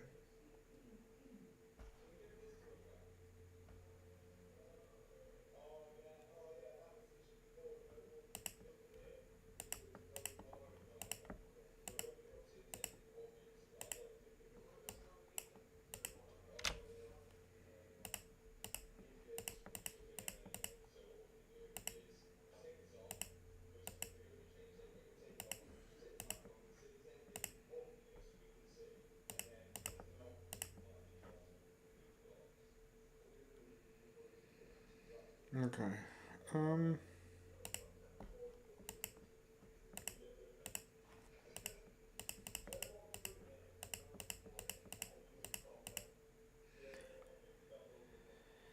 Alright, so this is the prototype version. I think I'm gonna maybe start like the project either over or move things.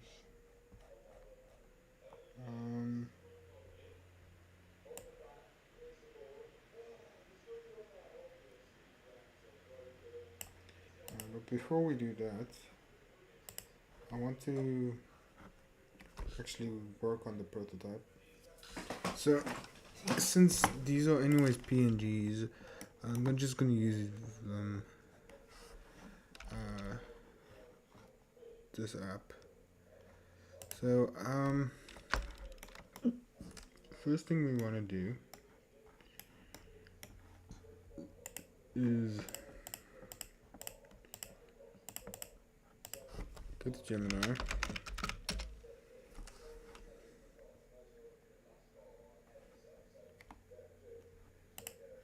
Go to this one, and then I want to get this image, download this image, and I want to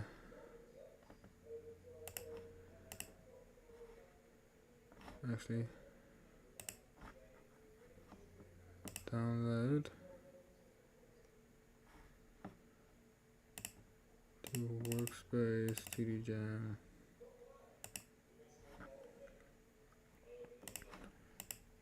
Open.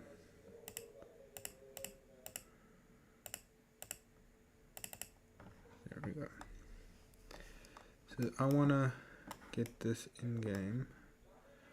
So for now,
Okay.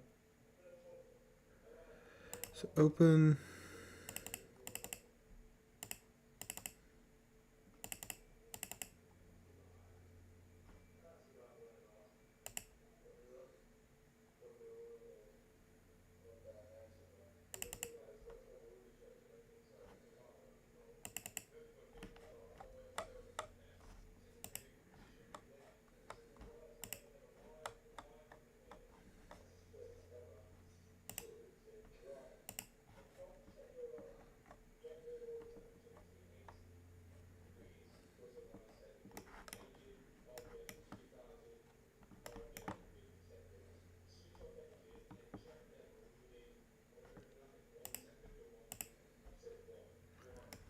Okay, we can use this. Can we use that? Let's see.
I forgot all the shortcuts.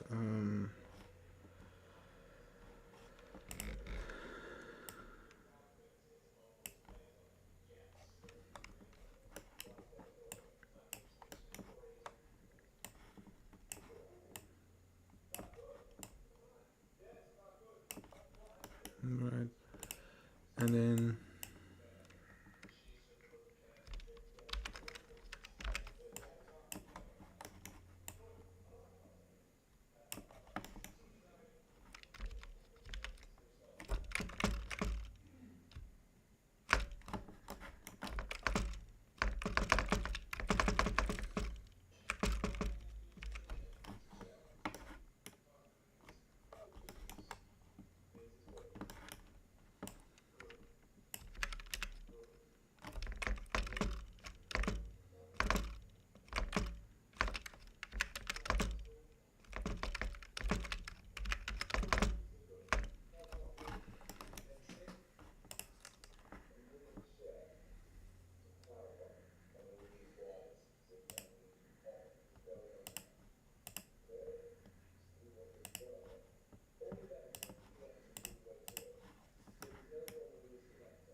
Layer properties, no.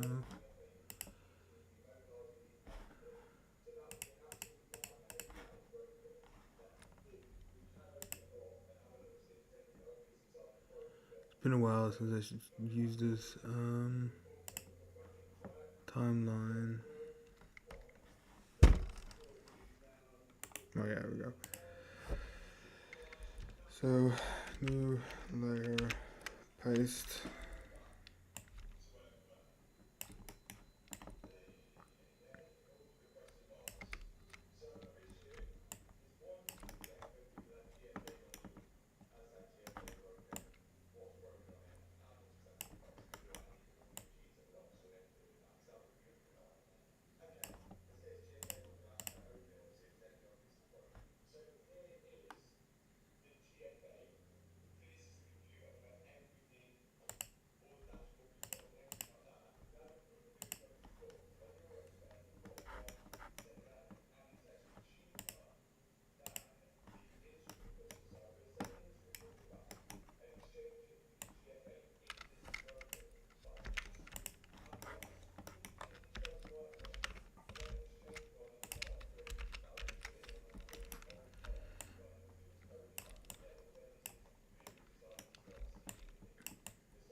Um,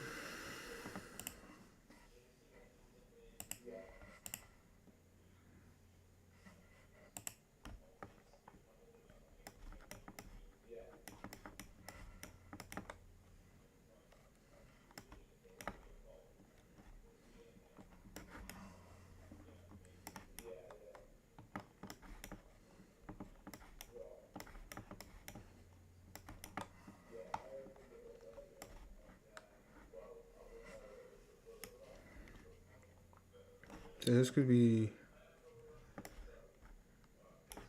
that could be research and upgrades. This can be upgrades. Um,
we're just trying to get like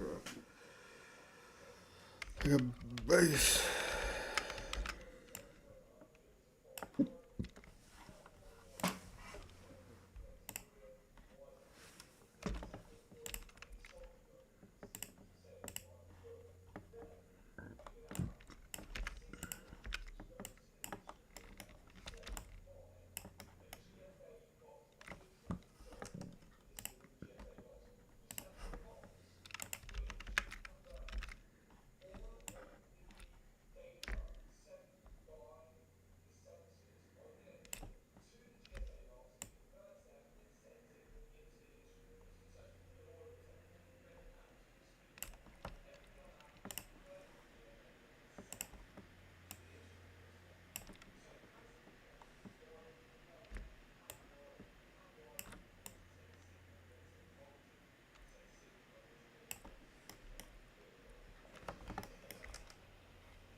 Okay, we want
Alright, cool.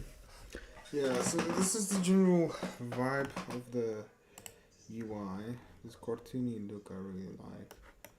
I'll be able to draw something similar. Okay. So I think I'm done for now.